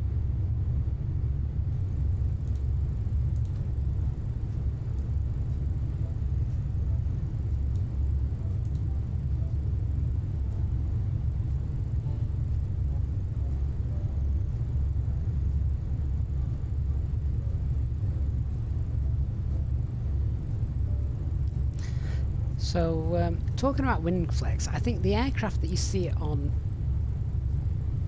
most noticeably are the wings on the Boeing Dreamliner. I mean, they do flex. One of the best experiences I ever had when I was younger, speaking of wing flex, was when I was down at Heathrow, going to the maintenance hangar. They had a 747-400 in there, and yeah, the guy basically, all the doors were open, so he says, right, just walk out onto the wing, follow the marking, and walk right to the end. Bear in mind, I was only about 16, I think, 16, 17, walked right to the very end, and then once I got to the end of the 747's wing up there, he went, right, now jump up and down. I said, sorry, what? And it was like being on a trampoline. Maybe not quite that much, but honestly, it moves so much. And obviously, you don't want to fall off because it's well, it was quite high up. Paul, can you start the plane in a turnaround state rather than from cold or not? Yes, you can. Yep.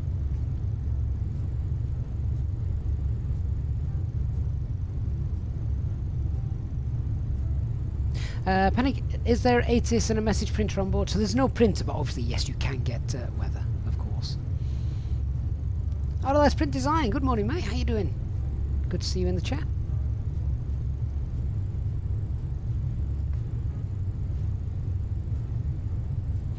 Never arrived in Bergen before, but from a quick look at the charts beforehand, it looked pretty straightforward.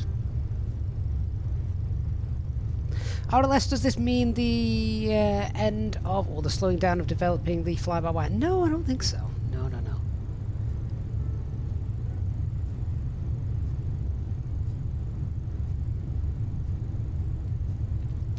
By the way, guys, I've just noticed the Nightbot is lying to you. Our flight time today was about 1 hour and 50 minutes. So we've probably still got a good hour to go. which is lovely for a Thursday morning, isn't it? Beautiful weather here over the Nordics, and well, the views coming in are usually just stunning in this part of the world. Mazoto, are all laws, including the mechanical backup, simulated? Again, not checked, but I'm led to believe that yes, they are.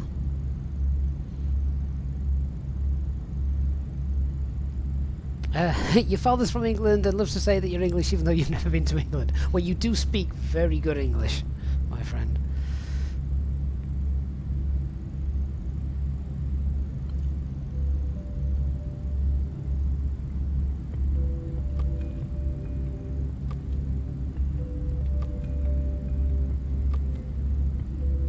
Short final, does the Phoenix have an iPad EFB? Oh yeah, of course it does. Come and have a look.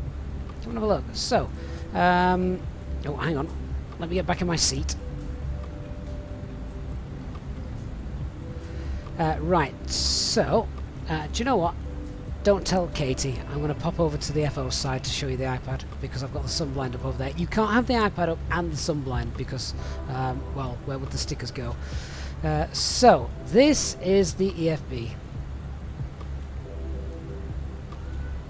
So what we have the Fenix apps. This is where we control things a little bit more simulator based. So information for your flight. Oh, I've not imported everything into this tablet. Let me go back over. Pop the sun visor back down.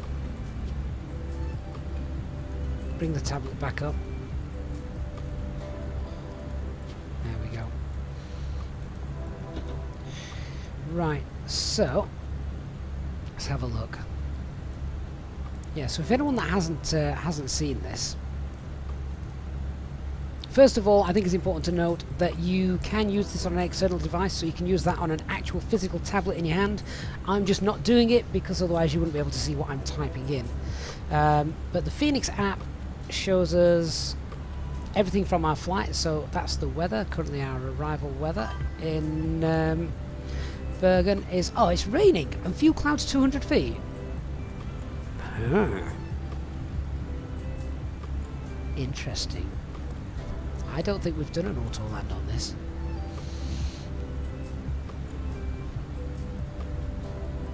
Well, this could, we'll see how that clears up in the next half hour or so.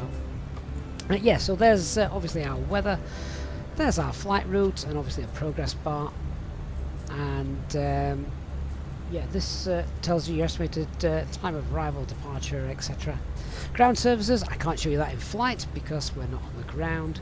This section can only be used on the ground, but that's basically how you open all the doors, call the GPU, etc. etc.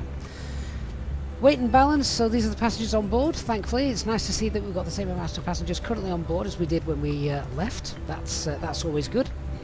The amount of fuel, etc., that we've got in the tanks, and then you can check your flight envelope and all of that. You've even got a passenger info list, so, which is quite neat. So yeah, I have to keep looking to see for Mars in there. Keep checking the status. Yeah, so that is obviously there, and then we've got the panel states. I'm not going to touch these while flying because that would be disastrous, but that's how you set different panel states. And then sim settings, this is where you can configure the airframe.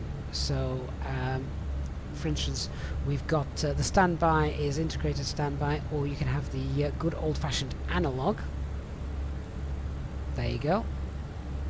Let me put that back. Airline modifiable information, so auto TCAS. So auto TCAS, this would have auto TCAS on if I had it on, but I'm going to turn that off because it's more realistic then. Ice detection, cheap airlines probably don't pay that much for extra ice detection. Acceleration altitude, normally for us it's 1,000 feet, but obviously you can set that to 1500 if you wish. Nav in go around mode. The Neos have this. Not 100% sure about the CEOs. I would have to check what the fleet has for our real ops that we do. I'll leave that on there for now. So the cabin, you can turn the lights out. If you're running low spec system, you can turn the cabin visibility off, so that just saves a few frame rates. Controls, you can choose then, do you want to sit as the first officer or the captain? Independent baro, I want them linked on the EFIS because that just makes things much easier, so I'll save that. Auto door simulation, so that means when we load in, the jetway will connect. When we park up, the jetway will connect. There we go, auto jetway simulation as well. The radio altimeter call outs, yeah, we definitely want 2,500 feet, that's when it becomes active. 1,000 feet, 500, and then 150, 40, 30. We don't need, I don't know if some airlines do have 2, 3 and 4, but I've got those turned off for now. And then of course units, self-explanatory. We've then got our departure performance calculator that we calculate flex temp and V speeds and things. We'll do an arrival performance as well, actually. So let's have a look at what we're planning. Peter says it's going to get worse. It's going to get thunderstorms. There were some amazing thunderstorms apparently over London Gatwick last night. Planes ended up everywhere.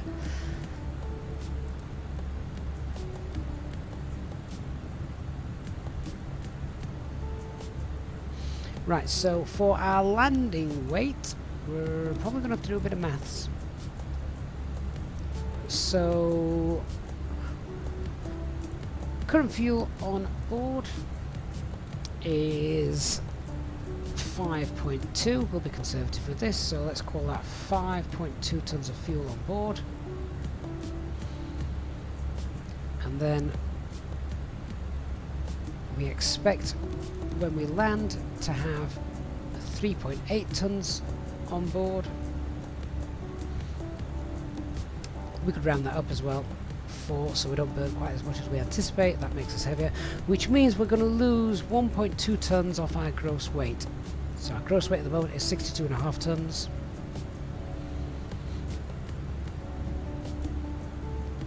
So we're going to have a landing weight of around 61.3 tons. Here about MSFS, yeah, it should be an ILS approach today. I've not actually checked the no times to see if they're that's operational, but I'm going to guess it is. So let's run the landing calculation for this. So if you have actually got a it's called a snow tab. They're not actively available yet. You have to go hunting on the internet to find those. Let's call, because it's got light rain, let's go with good. It's not dry, but it's good. We'll get the latest METAR for our arrival and we'll apply that. There we go. The landing weight we said was going to be 61.3 tons. We are going to be doing a manual landing as far as we know. Auto brake low, flaps full, idle no reversal thrust on.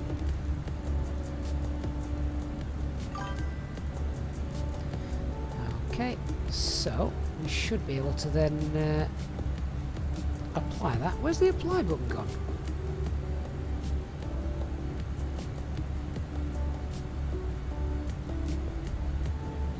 Has it not got the landing distance available? Have I not put in our... oh, I've not put the runway in, that's why. Runway 17. There we go. Right, so yeah, auto brake low would stop us in plenty of time. Auto brake medium, even more. Maximum braking. So auto brake low, we'll be able to use that today, and that shouldn't be any issue. We've got nice headwinds slowing us down as well, looking at that.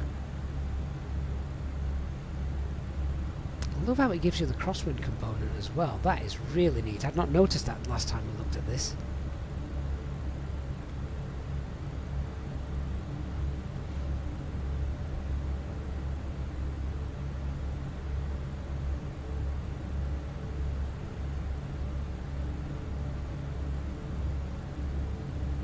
yeah, so there we go. That's our landing plan done.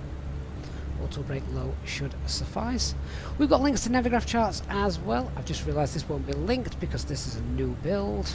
Or at least I don't think it will be linked. Yeah, I'm going to have to just link that again. Bear with me 1 second. Go ahead and do that. And then of course we've got our pilot brief. What I like about this is the ability to get your actual full operational flight plan, jump to the weather section, jump to the NOTAMs, so we have a look at our arrival airport. The FLE TACAN is unserviceable.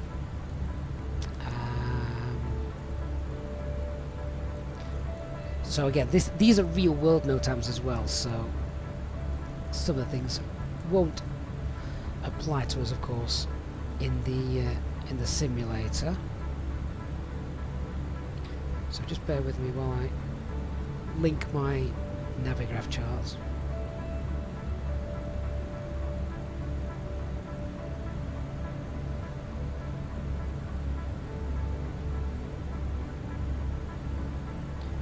Right, they should be linked now.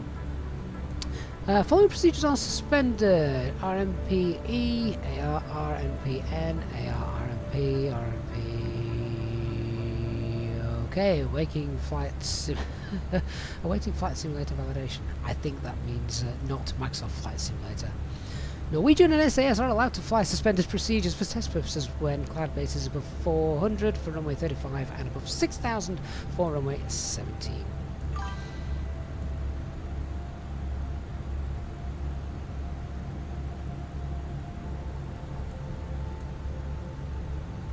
The missed approach has also changed ever so slightly as well in the real world.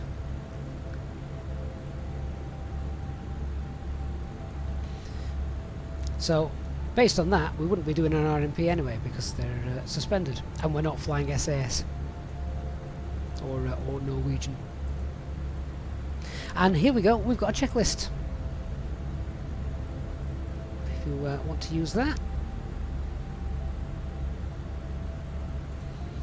And then the Fenix user guide, which has been constantly updated.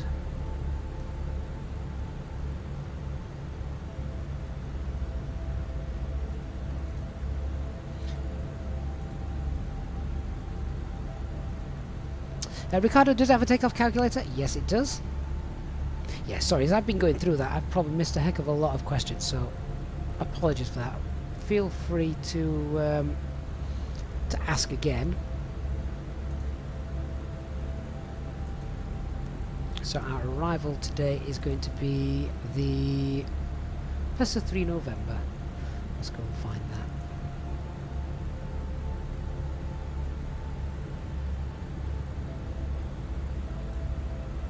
There it is.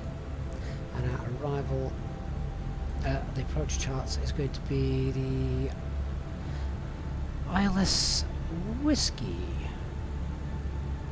runway 17.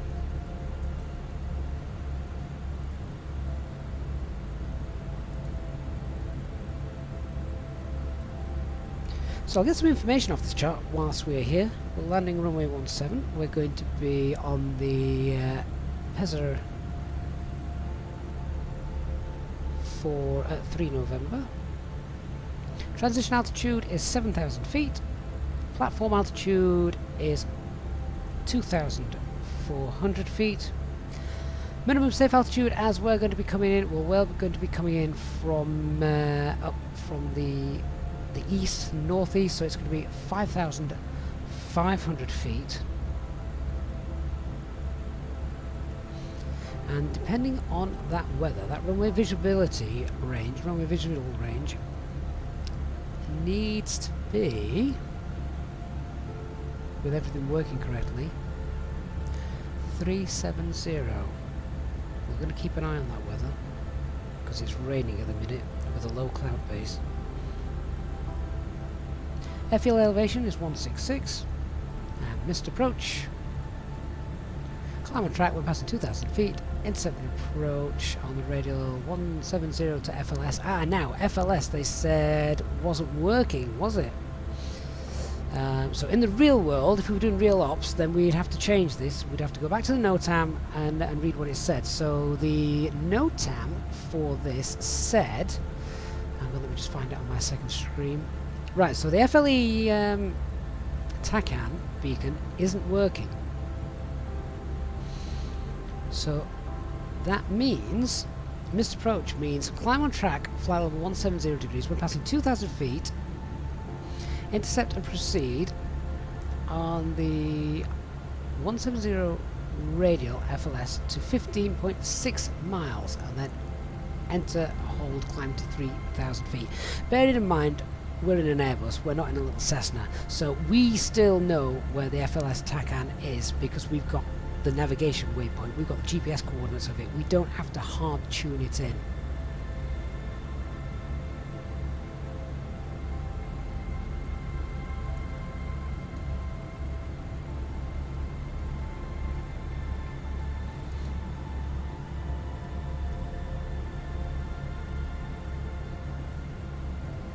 And if I go and have a look at the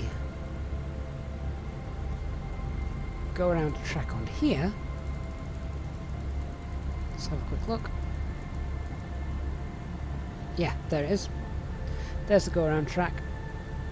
A radial of 170. How many miles out is that? Well, that's how we work this out. So 1, 2, 3, 4, 5, 10, 15, 16 miles. So 60 miles out. What we could do then is, after that, I think you can go in and pop a hold in there. The hold information is given to us just here. The inbound track is 170 right-hand turns, which it's already got.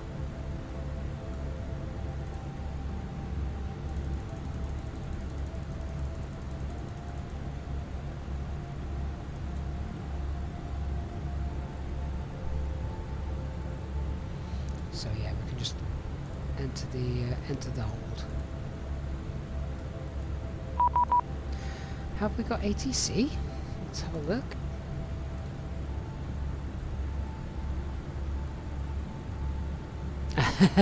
No, we've got a VATSIM message. Can I show you the emergency lights in the cabin from the outside? Remind me when we're on the ground, because I'll set it to dark and see if that works. If it does, that'd be quite nice, wouldn't it?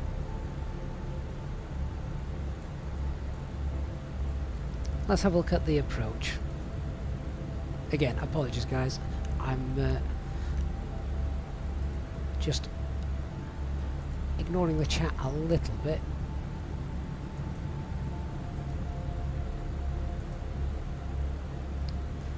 So here's our approach. So I said a little bit earlier on, it's like a DME arc, but not quite, because they are actually hard-coded waypoints.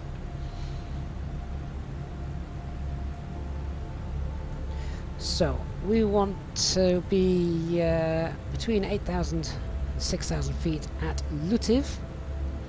And then I want, if we can look up in 4,000 feet at Bravo Romeo 620. Let's just check what that is on here. Oh, hang on a minute.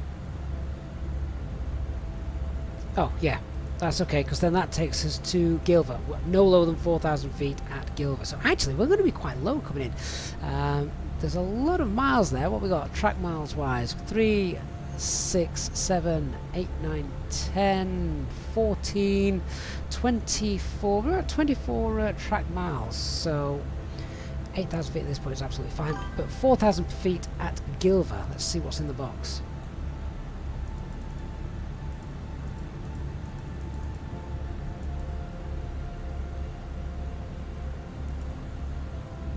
Right, Gilver, we still need to be above 4,000 feet, so I will see that. Let's go ahead and let's just amend that so it matches up. Insert.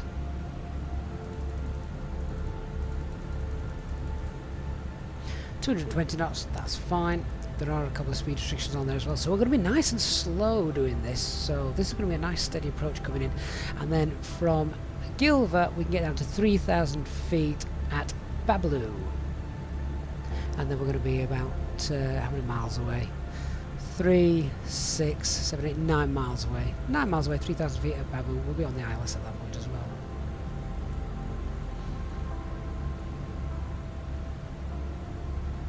So again, I can just go in and edit that.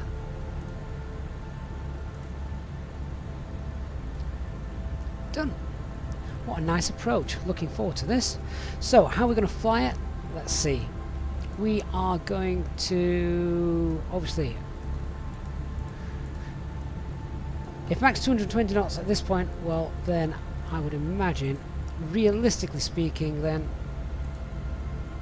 hey, my green's come back. I need my green. So we're going to be green dot just there. Then we'll fly all this at green dot, and then if we choose to go flaps 1 at Gilva, and then off to intercept the ILS, and then flaps 2 as we come down the glide slope. And as we do that, I'll also start pulling the speed back for 180. That is a terrible 8. That is much easier to type on an actual tablet. But there we go. There's our arrival plan. Sorted.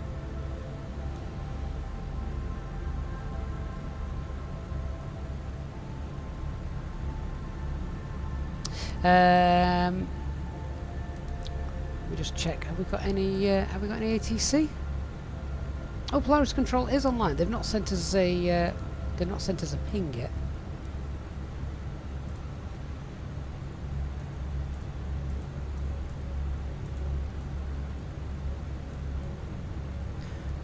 Final thing to look at once we have landed. I'll use this chart now. Once we've landed, then obviously vacate to the left, and we will expect taxiing to the gate Alpha 6, Alpha 7, and one of the main stands, unless they take us to Terminal 3. So if ATC is online, great. If not, we'll just be taxiing ourselves in to the first available.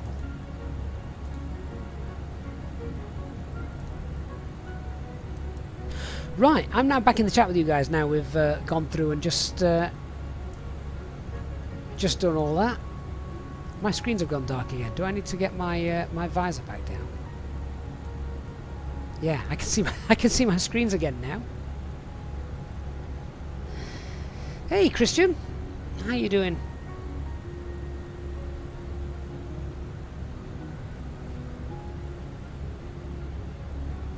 Harold, this is a new build from yesterday's build. Well, actually, there's another one. They've fixed something again. So we're getting closer and closer and closer.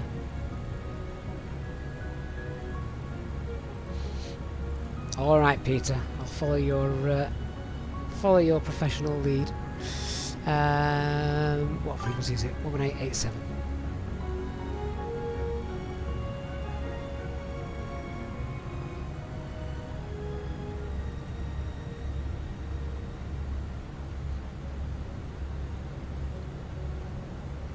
If you've got hardware to control these, that'd be so much easier. 118875. Polaris Center, good morning. Fenix 320, flight level 360, inbound at 11. Fenix 320, Polaris, hello. Descend when ready, flight level 320. Roger, we'll report when ready to descend, flight level 320, Fenix 320. Fenix 320, you are cleared. Descend 320 when ready. We'll go Fenix 320. Right, well, we'll be starting our top of descent in about 40 miles.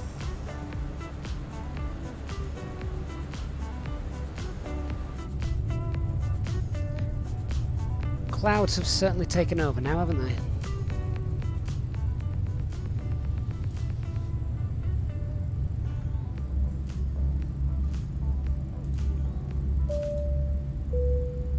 Ladies and gentlemen, take advantage today of some fantastic savings and offers from our in-flight magazine.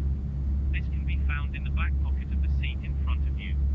These shopping ideas and gifts offer you Looking savings with many exclusive to you during your flight today. Our cabin crew will be around shortly to also offer you the chance to purchase airline Iberia 254 Alpha identified, climb flight level 400, direct to Bippa. We accept payment in Okay, climb 400, fly to Vipa, Iberia 245.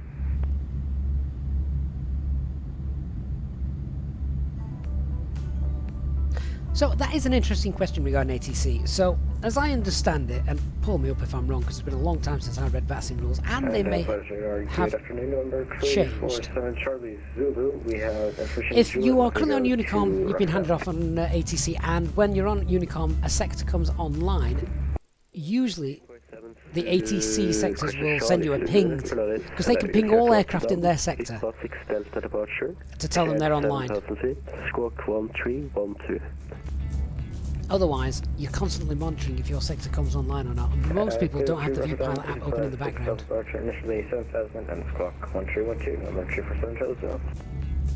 November Charlie Zulu, readback correct. Start up route, QNH 1016. Finish 1016, I'm entry for Central Zone.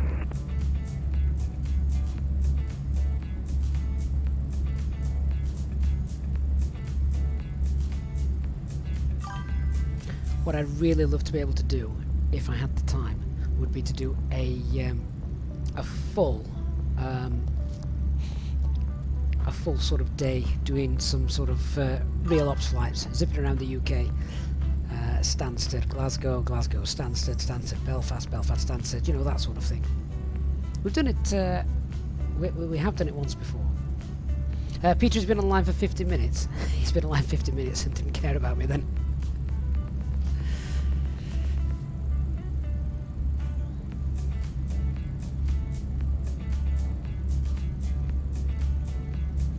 Jack asked, if ATC clears you when ready, do we still need to notify them? No, we don't. You can do, but we're cleared already, so we can start headed down when we want.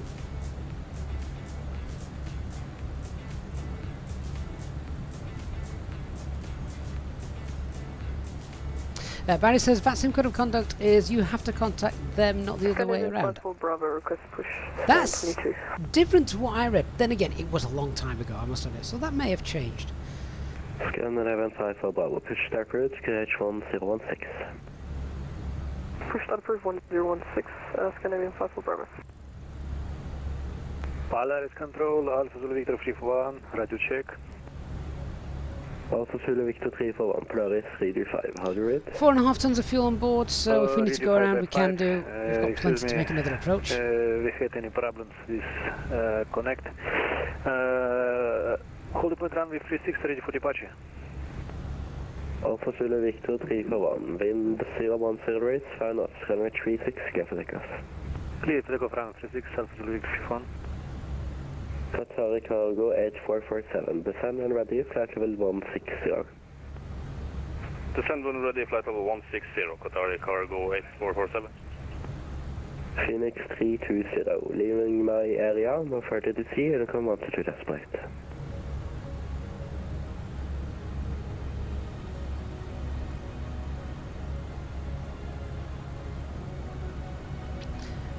Ah, Barry, fair enough. 320, no further to sea, we're gonna come on to test flight. Over to Unicom, thank you, Fenix 320, goodbye.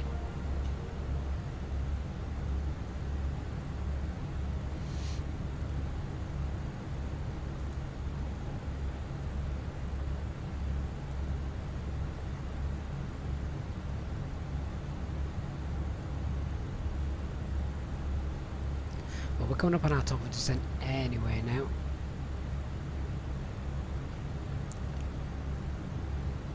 T-Man, is this going to be a great approach airport or is it a city airport? Does that mean there's no great city airport approaches? This should be a scenic approach, but the weather's a bit naff, to be honest. Latest meta. In fact, we've not put that in, have we?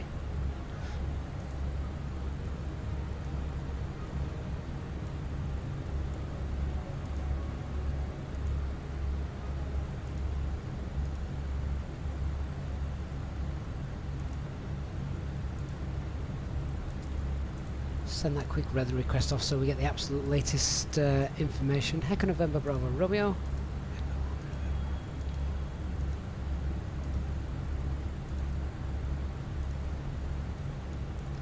Quickly send that off, and then we'll start to head down in a second.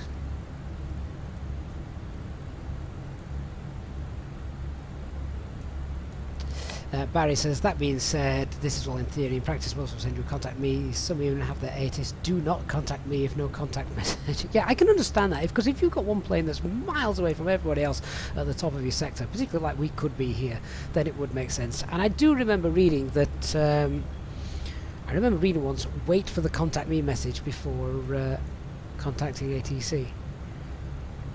But that was some time ago. Right, so he's cleared down to flight level 320, however, we're now on Unicom, so I'm going to clear us down already to 8,000, which is, as we saw on here,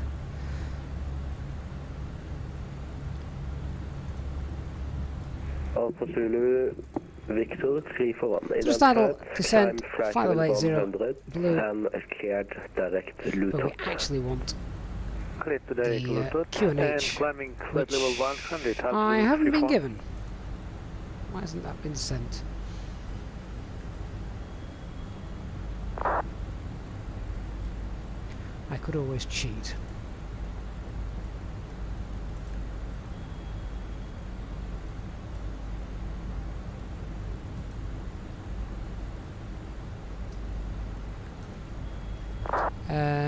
So our arrival meta at the moment is, goodness me, that looks big. Big is bad.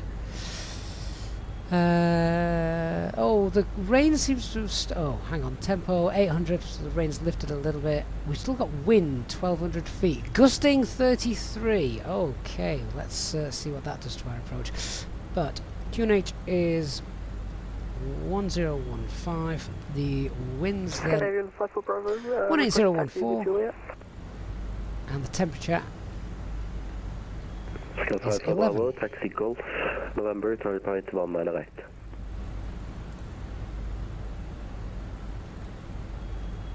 Taxi Golf, November 219 left. I believe we were issued 19 right. Scandinavian Flight for Bravo. Till I say 1 mile left, I meant 1 mile right. Golf, November 2.1 mile right.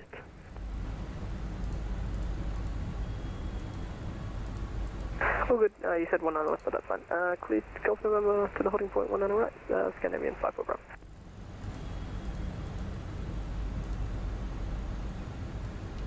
Okay, that's all set.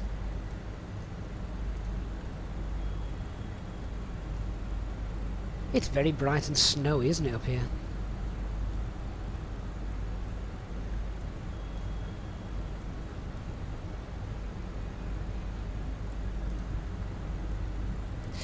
So those just asking, is this the final release version? Well, it was one of them. Well, no, it was a release candidate. Request version start.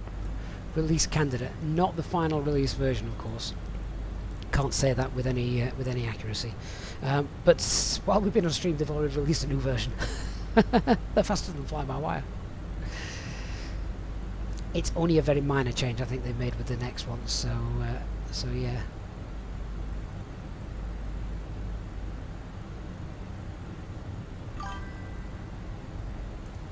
Looking forward to the approach though. Some winds coming in on approach as well. Do I use Rec Q seasons? I do indeed, yeah. Felix, pull you back just in time for the descent. Excellent. Ehab, how's the ground movement of this compared to fly-by-wire? I do prefer this, it has to be said, yeah.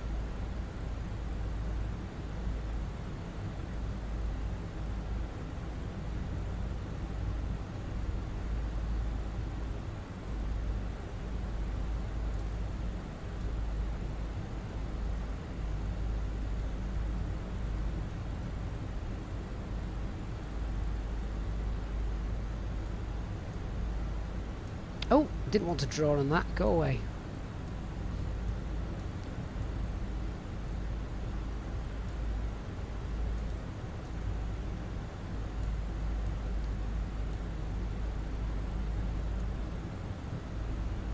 So a nice steady descent.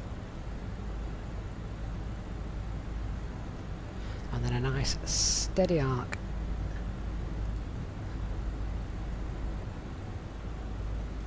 So all the arrival plans done. Ronald Amaro said he hopes in the next day or two. That is really exciting, isn't it?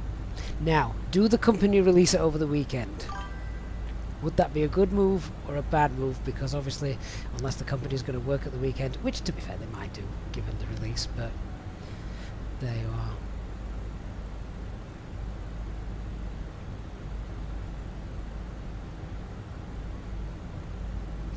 Oliver, what add-ons would I say are essential to the immersion of the sim other than this beautiful aircraft?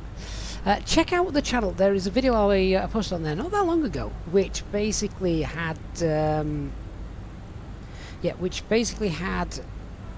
list of sort of like the 10 mods that I have in at all times. Forget airports and scenery, but it goes through the mods that I use, which I think really do add to the immersion factor. Let's go ahead and set that local pressure now 1015. We'll get that on the standby as well.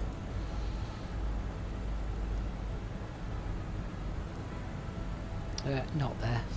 That's me being daft. No, I'm already descending down to flight level 80. Transition level is 7,000. Ronald, did I already do the landing calculation? I did, yes. Now, one of the small little things, and I think this is the limits of the simulator, I can't show you because if I come off this page, I lose my sort of drawings. Or do I? Hang on, let me check something. Just bear with me. I'm going to hop over to Katie's side again. Let me just doodle something on here.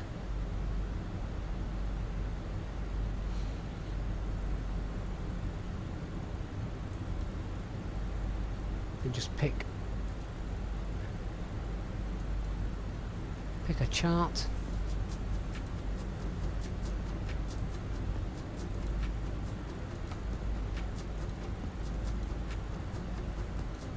Right, if I come off that and go to the arrival,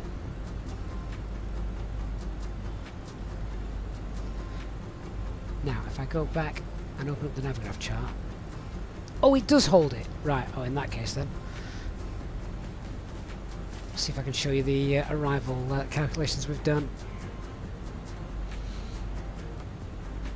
Yeah, so there's our arrival page. Let me just see if I can get you a little bit closer in there. So we're going to be using auto brake low. There's our landing weight. And that's with idle and no reverse. Best way to do a landing calculation because it's conservative then. Flap full. Manual landing. Auto thrust will be on. So yeah. And braking capability we've got down as good.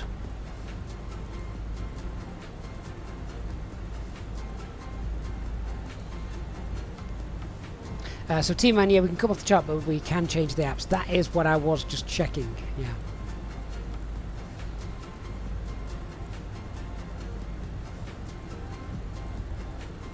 Profile's looking good.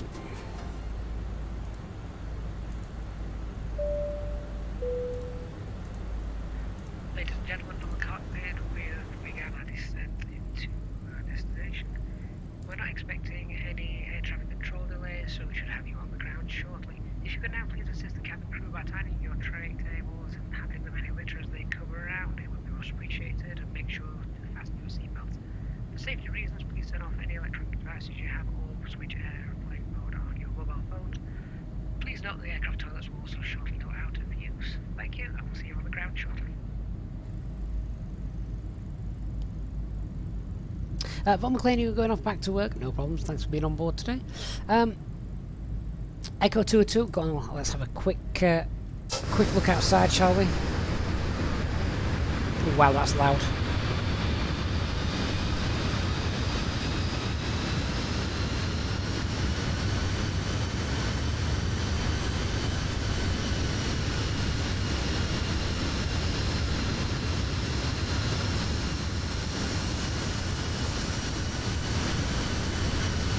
I miss chase plane.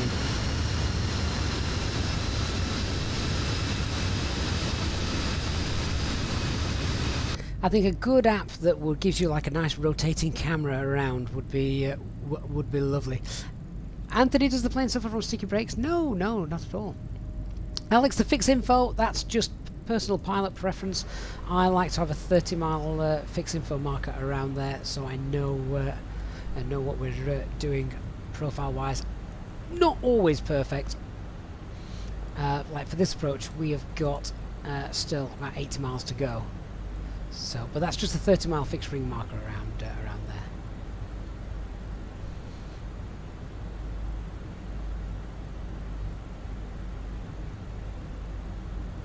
Ryan, when custom names are out, you've got your name down first for a wing seat. I said that'd be a great little feature, wouldn't it? If they could do that, put in your own manager, your own names. We could have channel members on board, couldn't we? Ryan, will I be testing out any deliveries in the pre-release streams? I don't know yet at the moment, just because it is obviously pre-release and kind of as a homage to the Fenix aircraft. We're just flying the Fenix liveries at the moment.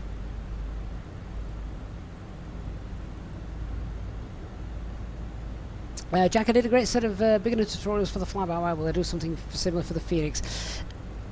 If people request it, I mean, certainly for the new features, but a lot of the general setup is exactly the same.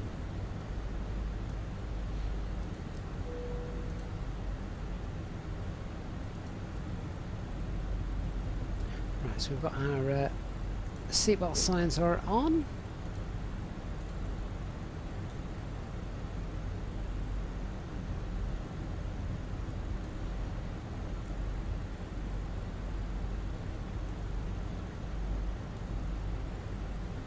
Look, can I show you the failures page? Yeah, very quickly. We're just getting to sort of a busy part of the flight, so we can either have manual failures, so I can trigger any of these.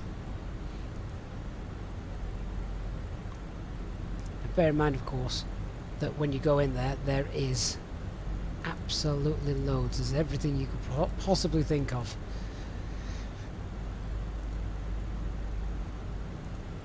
And then we've got random failures on as well, and they're currently turned on as well, by the way, so I could trigger one. I'm not going to, but the failures are turned on.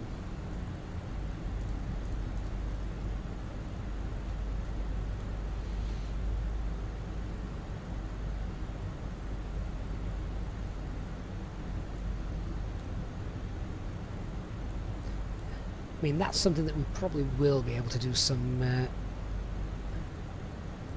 tutorials on.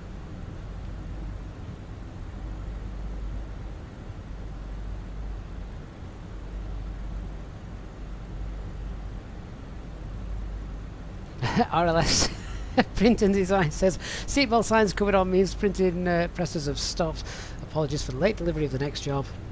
I can blame EasyJet pilot for that.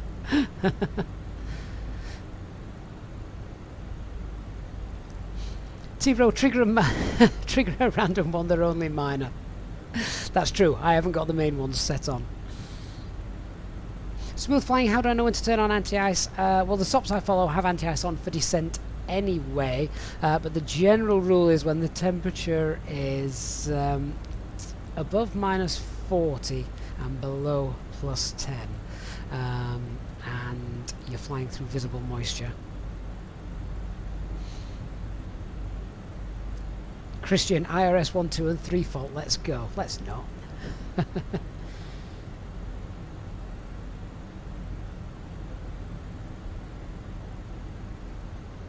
Leonardo, the announcements have been simulated from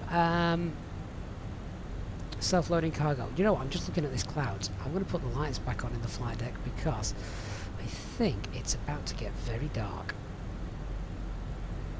And maybe even a little bit turbulent.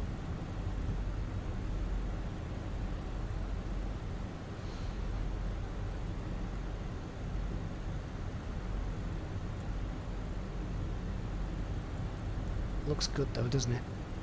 Looks really good.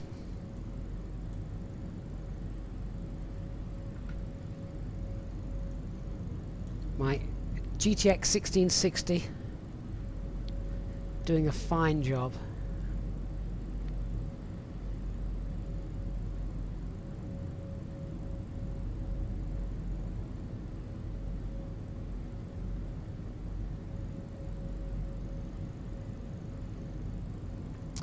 Relic weather radar is not working yet, but that's not an aircraft issue, that's a sim limitation. We need a Zobo to open up the developer kit to that. As soon as it's done, sim update 10 I think they said, then it can be implemented.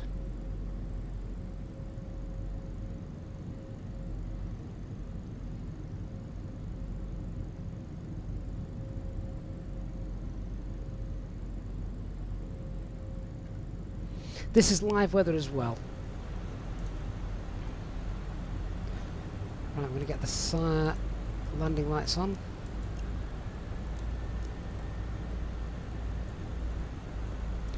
So we've just leveled off while we reduce speed back to 250 knots below 10,000 feet.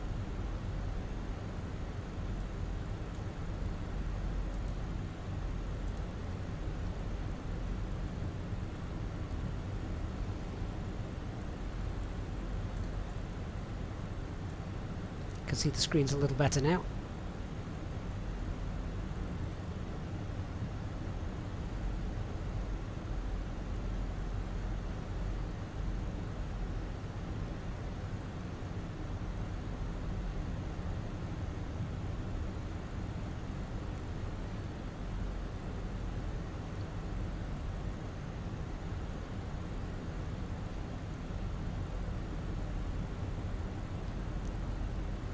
And I'm guessing you can probably see things bouncing around a little bit. Speed Alt Star.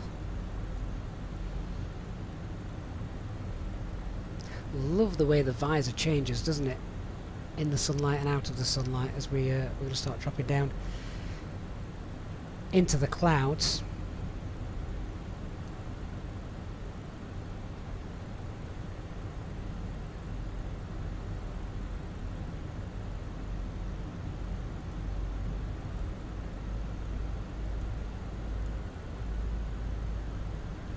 So we've currently got 42 track miles to go.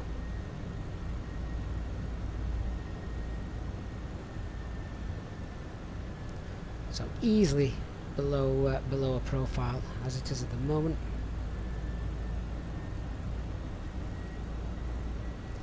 And then we're going to get down to 4,000 feet for our next point. We can check our chart. So we'll see, we've already slowed to 220 knots. I could have got it down to green dot as well if I wanted. I did mark green dot, we've now appeared on the chart as well actually, look. I did say green dot here, but we may as well just continue 220. What I am going to do though is, I'm going to pull speed at 220 and then activate the approach phase. So that's done. Fly this little arc. In reality, if ATC were online, they'd probably give us a direct to Gilva. Which, let's continue now our descent down to 4,000 feet. Descent and set the local pressure 1015, 4,000 blue.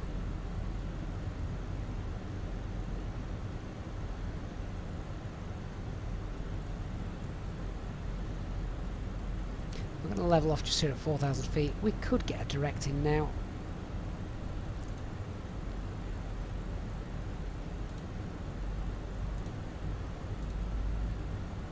And Bravo Romeo is identified.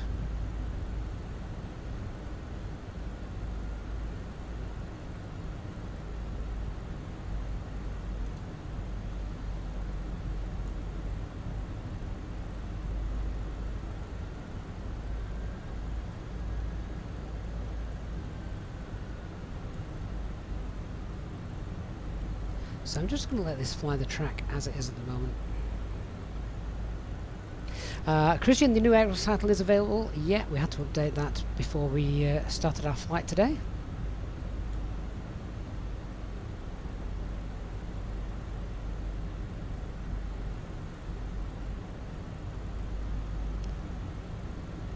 Okay, so our profile looks alright at the minute. I'm going to slow us down now to green dot, and then we'll do a direct to save a little bit of time. We'll go direct to Gilva. And insert. There we go.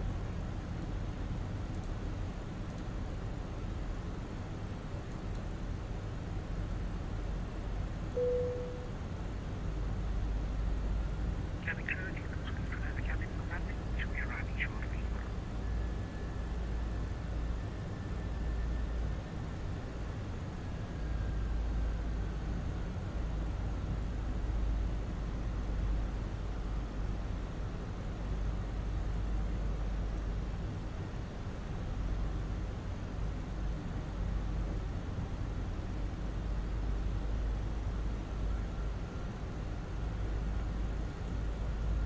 What we could also do as well is go now direct to Bablu.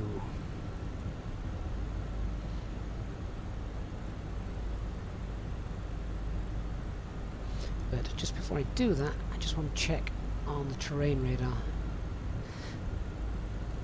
Because there is terrain around us, I'm not familiar with it, so with no ATC guidance as well, actually, I'm going to sack that idea off. We'll continue to fly the procedure from here. Ladies and gentlemen, you'll be relieved to know we are about to land. Please make sure you are seated with your belts fastened and your trays in the upright position. Please turn off all electronic devices until after landing. Thank you.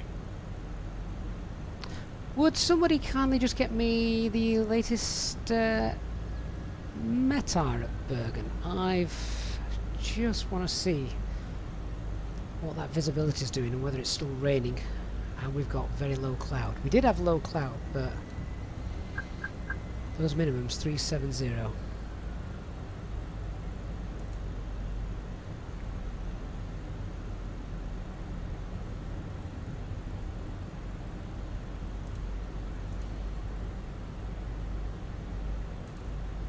Thank you, Christian.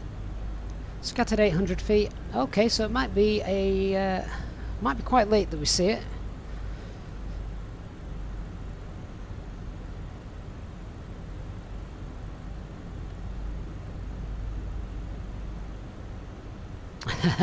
I've not got the Nightbot keyed up for the METARs yet. I should probably get that set, shouldn't we? Ah, nice. So there we go. Our glide slope is active. Oh, shame we've not got better weather for you guys today. I'm not in charge of the weather. Well, I am, but I like live weather.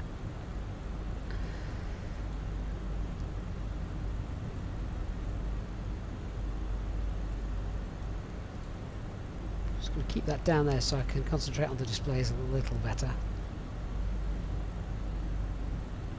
Okay, start configuring then. So flaps 1, speeds checked, flaps 1.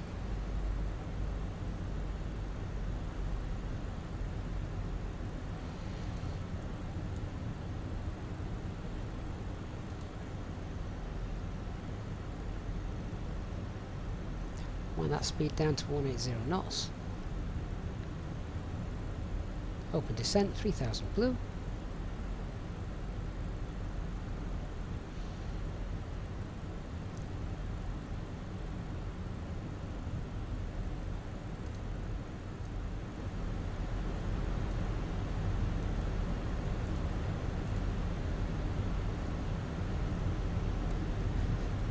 Glide slope, alt blue, lock blue, cat 3 dual, autopilot 1 and 2.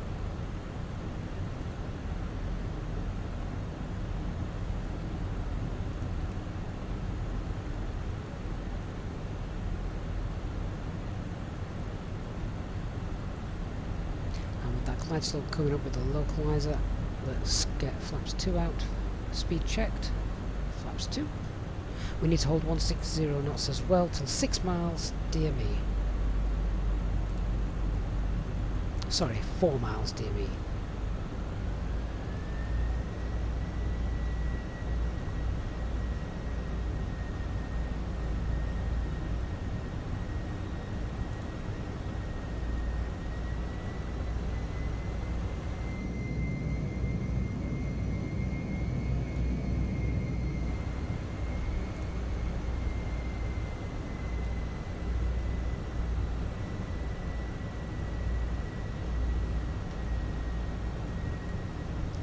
Star.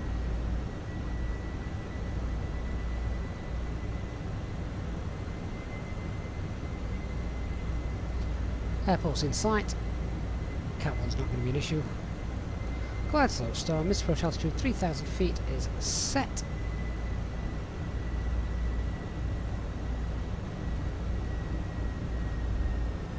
Set speed 160 knots.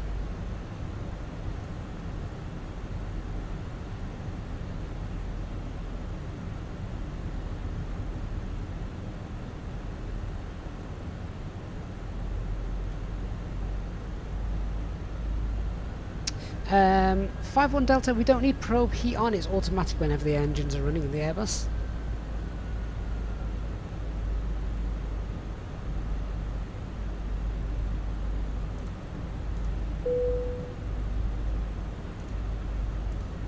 Cabin crew, please take your seats for landing. I can feel that wind. Bergen traffic, Fenix 320 established, runway 177 mile final.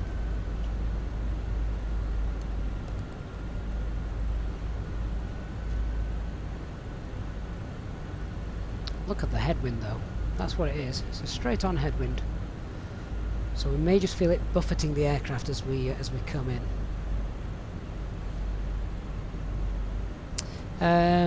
EHAB, gusting 30, shouldn't it be a flap 3 landing? It's a headwind though, remember, it's not a crosswind.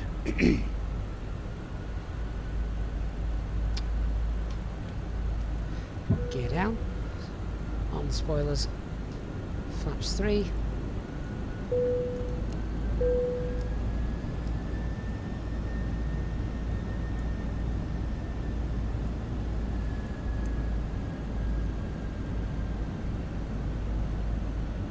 Flaps full in a moment, but I can't reduce speed till 4 miles. DME. To be fair, pop that into speed now, we'll start reducing speed. There we go. So, flaps full. Landing checklist. Cabin is secured. Auto thrust speed. Go around altitude 3000. Set ECAM memo. Landing. No blue. Go around procedure is straight on.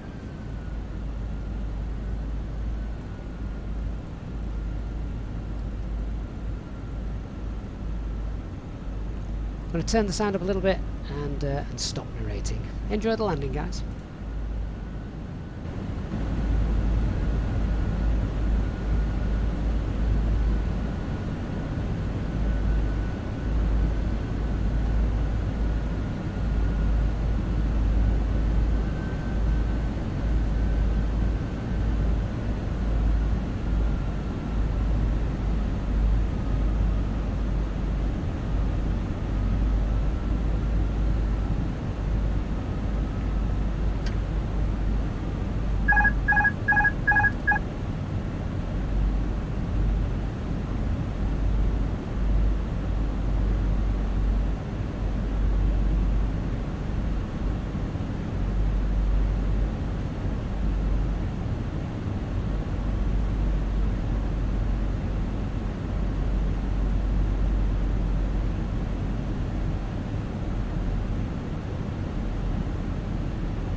$500. 100 above.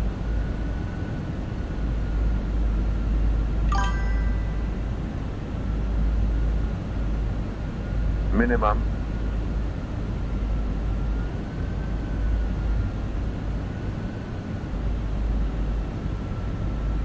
$100.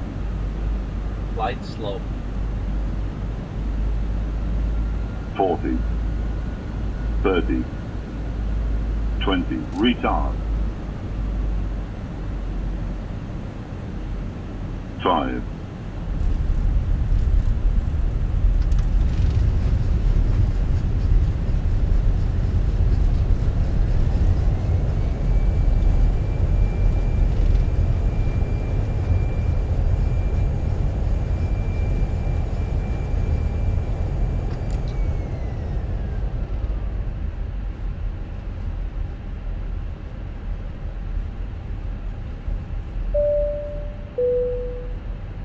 Ladies and gentlemen, we have now arrived at our destination. The crew will now commence preparing the aircraft for deboarding. Can passengers please remain in your seats with your seat belts fastened until the captain turns off the seat belt signs. You may now turn on your phones and electronic devices. Thank you for choosing to fly with us today, and please consider becoming a channel member to receive extra benefits on your future flights with us. Thank you, and we hope you enjoy the rest of your day.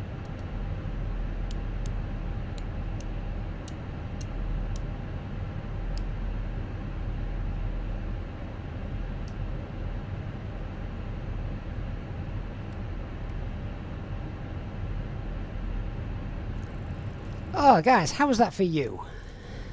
I tell you what, I noticed because this is a new build, I couldn't disconnect the autopilot with my with my side stick button, which is a pain. So I had to do it on the FCU. So let me just clear that that build. I'd not mapped that up correctly.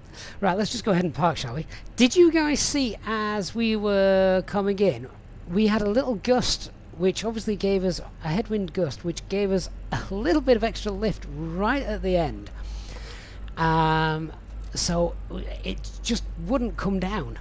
It wouldn't come down. And when you start the flare, you're taught, once you start that flare, do not push that side stick down, because the THS at the back is already lowering the nose automatically once you've started. So don't push the side stick down; it'll do it on its own. So we were just kind of like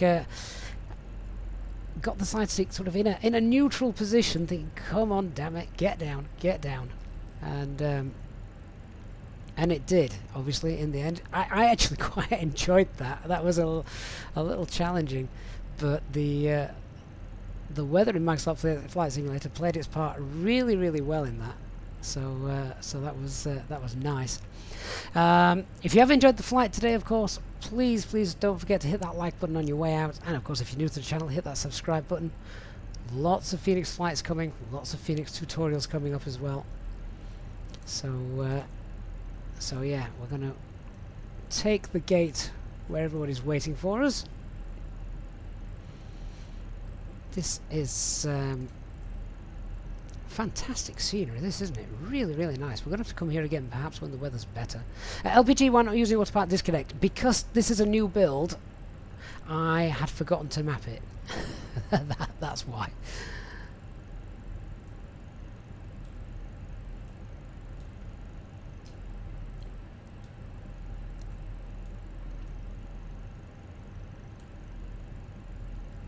So let's get ourselves in nicely. Can turn off all the buttons now.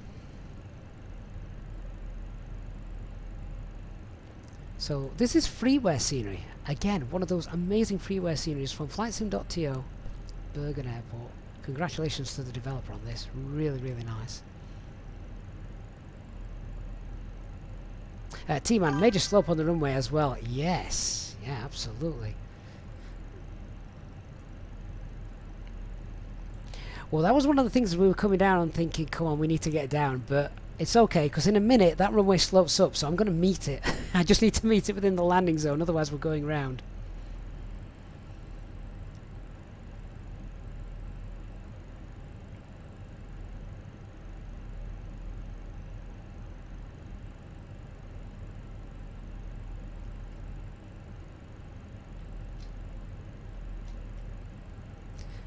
Stop. Beautiful. Parking brake on. APU is running, I think. Oh, the APU is not running. Well, that's always a great paranoia check to make. I thought I'd started that. Oh, they've just opened the doors as well. Can you hear that? Automatic connection. They've connected the jetway. They've opened the doors. That's loud.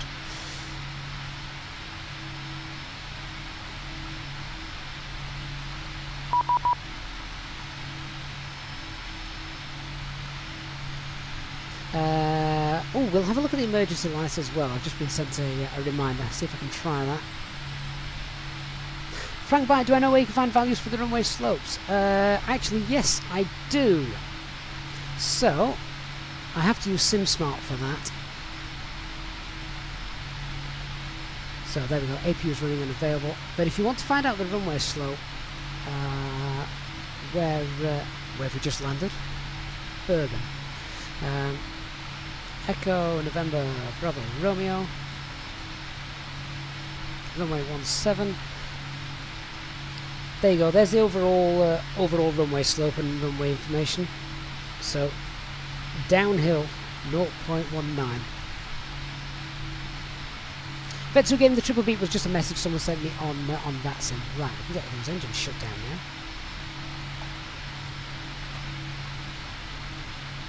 Engine 1 and 2 shut down. Seatbelt signs coming off. We'll get the ground power unit connected. Beacon light comes off after being below 10% N1. That's that done. And external power, is that available? Is that GPU already there? Let's check. We can commence deboarding. Ground services. Oh, GPU is indeed there and waiting for us, so let's go ahead and connect that. Because of COVID, we need to keep the APU bleed on whenever we've got passengers on board. Wonder if that rule will ever be relaxed. And there's our fuel pumps off and Squawk 2000.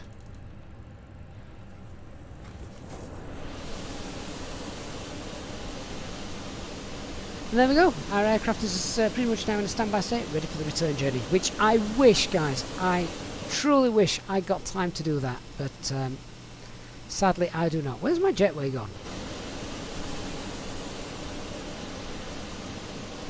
That needs to come back, doesn't it? Yeah, it would be lovely if I got time for a return journey, because let's face it, the arrival into Helsinki is no less spectacular. That is really nice as well. Quick look at the emergency lights then. See if this works. Before I do that, it'll be a little bit more easy to see if we just set that into darkness.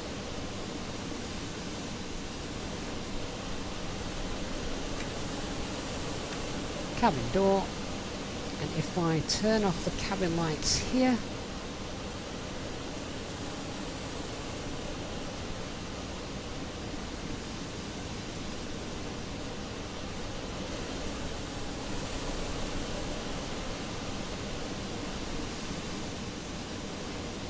oh, I turned all the overhead on, off. Let me just see. So,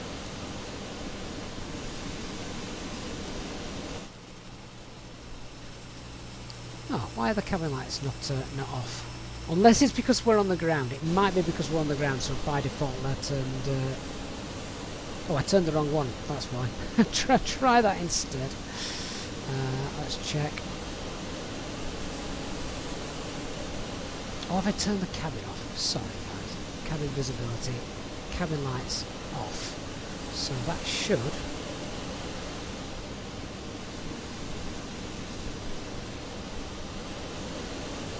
yeah, so there's the cabin lights off, and if I now turn the emergency ones back off as well,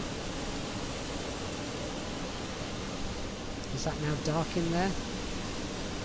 Oh, maybe that's not modelled at the moment, but there we go. It's still an amazing aircraft, isn't it? I'm not going to quibble too much about emergency cabin lights.